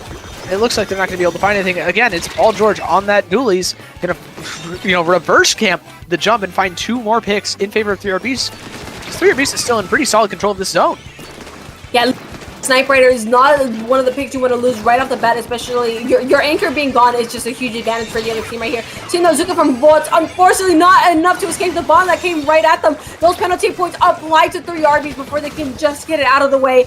It looks like Squid and Tenchi is setting up themselves again in their base. Look at that Zuka. It's going to be probably find a pick soon, maybe? Question mark? Not quite. But Volts being forced to reach. Oh my God. Was nasty. That was actually disgusting from Gecko. Great play there. That was ridiculous. That was a personal attack if you ask me. That was the E for everyone moment. Screw you in particular. Yeah, these hands, you buy one, you get the others, just like the sloshes on the bucket. Total 2 for 1 special the way these hands are thrown. Uh-huh. Oh and my now, goodness. Squid and Tenchi has expanded their lead by about 10 points. That's not going to mean that they maintain control of that zone. 3RBs is in control of it right now. But Geku, the Menace, is still up and available. Has those strikes at the ready as well for the rest of the team. Snipe Rider is going to go down. But, and now 3RBs is chewing through that penalty. It's suddenly looking really good for them. It's just Porky left up on this 96, and they're going to have to answer really quickly, and that's a great way to do it with two picks! But they're not going to maintain control of the lead here. The absolute menace, but that zone does need to turn purple if they want to still be in the game with only 5 seconds left here on the clock, and the strikes going out on the board. Porky with the Kraken trying to find a pick, finding it! That zone is in the control of Squid and Tenchi. This is our last chance as overtime has now sparked. Oh my goodness! No, they are going at it, camping this jump. Oh, just barely missing the jump of the camp, but Porky is still alive. Here to cause some menaces. There's only 10 ticks left on those penalty points. Are they going to be able to hold this through with 2 down on 3RBs? That might just be able to send the game, but those... Oh my goodness! They got it! Oh my god! They got it! My god, oh my god! Masterful clutch. Great, beautiful dancing from Porky around their wall, staying alive through the Kraken, through the extension, through the bomb, and getting a couple picks with Gecko there to keep things going as well. What an insane way to end map 2 and go up 2-0 in this set. The clutch, dude. It was looking so good, but I think Porky just getting those 2 right off the bat just completely opened up the opportunities. Porky's a GOAT. Okay, both of these teams are absolute GOATs, but Porky in particular, at the end of this game, holy crap, dude. Yeah, just look at this. Staying alive for so friggin' long. Oh my goodness. And you know, getting the pick onto Paul George there as well, just preventing that crab from coming out and helping out. You just have the burst bombs and Zuka and Sniper Rider to paint, and when you're in when you're in an even man scenario against basically the same stuff, you know, that zone is going to stay in control of ASC or of Squidding Tenchi. Goodness, no, yeah, because literally, and that's kind of what ended up happening, especially like you said, those turf advantages, and then I'm at a loss for words at the end. That was such an intense like last moment. That was nuts. Like, dude, I feel like I'm like, I don't know how to explain it. I'm like, not child. Well, childlike wonder is kind of funny to say, but I'm just like, holy crap! It's just like I said, how you have your animal crackers, I have my chicken salad. This is like eating munchies on like a final set. Like it like opened my eyes. It's just like it's like that. Oh, it's like if you're watching anything, you need munchies. Yeah, I'm stressed watching this. I need the food, man. Just to... No, I feel that. Oh my god, these are some tight games. Oh my goodness. As we move on, we're gonna go to Tower Control Museum d'Alfonsino. Again, I don't think they're switching their weapons. Their weapons just work so well for this map mode already. I don't see a reason to. Like they're playing super tight right now. You know, even though Squinty Tenchi's up 2-0, these games have been, you know, relatively close. You know, I don't see like a reason to move off weapons, especially if you're super comfortable on them. Like these two teams have proved that they are. Absolutely, and I don't know. There's something so exciting just about like seeing these teams just absolutely duke it out with all they have, especially with how close it got last game. Like I just want to imagine the adrenaline. I can always imagine the calls just screaming by especially taking back a game like that. Mm-hmm. I can imagine just how hype that VC must be, how excited they are. Now let's load in. We are going to see a little bit of switch. Yotz is on that range blaster. Woo! And we are switching to a zap rather than a Sniper Rider for a rage there as well. Interesting to see these just take their slight changes, but I think these slight changes can be incredibly beneficial here because we saw the aggression that 3RBs were able to, not 3RBs, Squid Attention was able to do when they switched to that zap. See, already taking down the blaster, a crucial pick. That's 3 down. 3RBs right now. Squid Attention is running off of that momentum, setting the turf, setting the ground purple, and very much going right into the base. Take an extra pick on top of that. What are they on? Oh my god. What a Zuka. And another one coming out. They're really setting the tone early here. They're setting it fast. Alvo getting super aggressive, not quite finding the pick, but forcing Yotz to stay back here, not really enabling them to kind of have any impact on the rest of the map. Gonna get the pick though, but that means that Squinting Tenchi is getting all the way past the second checkpoint, down to 40 points in the first minute of the game. What an absolute push here from Squinting Tenchi. Absolutely coming in and throwing hands. Like, they saw their opportunity. I love when teams just absolutely utilize every single small opportunity they're able to get. And here they go again. Seeing Pookies Kraken as a calling card to move forward into 3RB's base. After the whole unit, they are going in, making waves. Aldo already sending themselves underneath the plat, but just barely getting picked up there by that blaster. On top of that, 3RBs is not willing to go down just yet, retaliating, taking 2 of them down and moving them back into a neutral state in middle. Oh my goodness. And the amount of ledge play that Squinting Tenchi is really doing right now is incredible. As Paul George is going to pop this crab, going to find a pick, but Alvo is there to force it to go into ball form and kind of shut it down along with Gecko there. See if they can get anything going off it. It looks like they're going to get another pick, and yet another with the Zukas. It's just the Zipcaster left of Raiki, and it's not going to be able to get any aggression going. It looks like Squinting Tenchi is going to get on this tower and try and push for even more of a lead. Oh my goodness, yeah, the more points you can get, the better, especially because this tower has to be moved all the way into the base of your enemy team. And here comes the Kraken, here we go, the iconic Kraken that we love to see. Look how far back it is moving members of the wall climb. That was awesome. What's it called? How far back it moved members of 3RBs, and they're able to get more points. Even though it was only around 10 extra points right here, they were able to capitalize just because of the Kraken that was popped, and I think that is amazing. On top of the freaking Zuka coming in and taking picks on top of that. But it looks like 3RBs is pulling out a pretty solid defense right here and retaliated really well, moving Squid Tenchi out of their base. Yeah, it's already looking really good for Squinting Tenchi. They saw that 3RBs got 3 points on the board and they're like, nah, we're not letting that happen. We can do more. We're extending this lead. We're demoralizing them.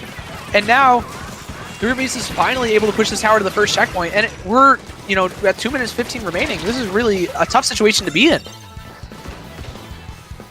Dude, RB is finding a really good opportunity here, especially that is 3 down, or was 3 down on Squid Intention right now, so they're looking really good. I'm excited to see this blaster move up and absolutely ledge cam, because that range blaster has every opportunity to be an absolute menace, and I need to see it. But all the members of 3RBs moving themselves upwards into their base, but already Squid Intention is responding back to them with the Zuka, with these specials coming out. It is gunfire for gunfire here, as one goes down, 1 for 1.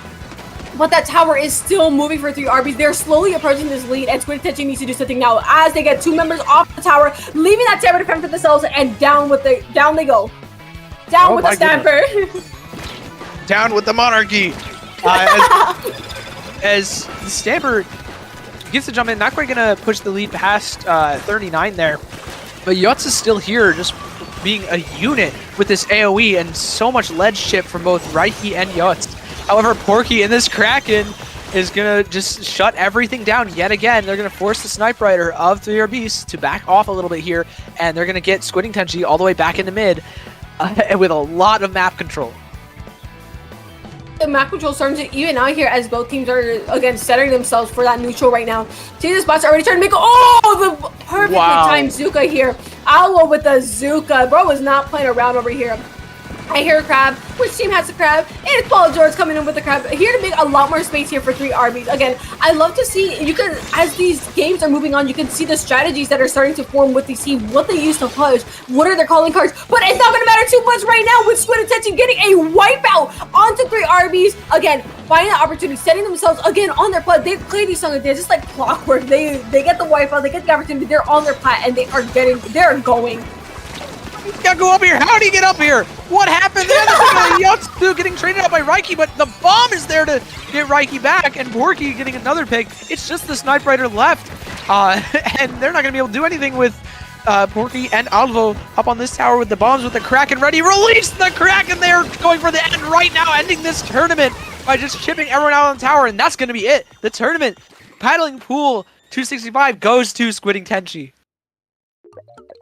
Job here from Squid Intention. Again, that Kraken was just iconic Kraken here. Being able to just end the game right then there. Taking the set 3-0. Squid Intention, you're winners of Paddling Pool tonight. Strong work from them.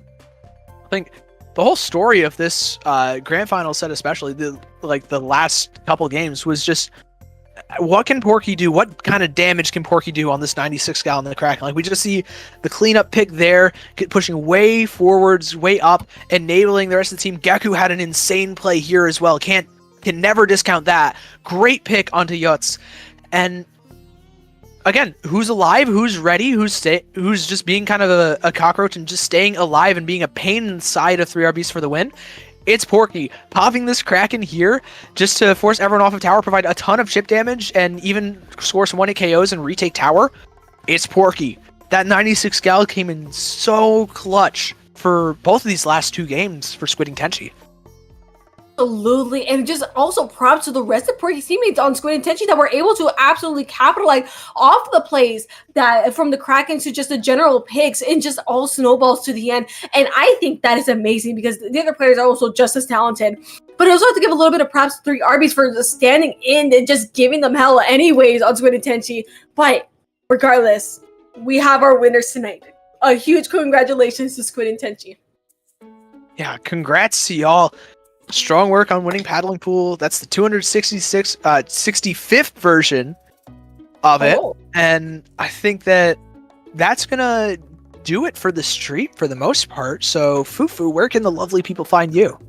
The lovely people can find me at @SplatFufu, as you guys see below right there. You guys can follow me on there for a bit of art shenanigans and to backline shenanigans. So, do stay tuned for that. Sig, where can the amazing people find you tonight? You can find me on just about any platform at SigDokari, just like you see on your screen in the bottom middle there. I talk everything. I love talking about Splatoon, love hockey as well. You can find me. I can yap about that for hours.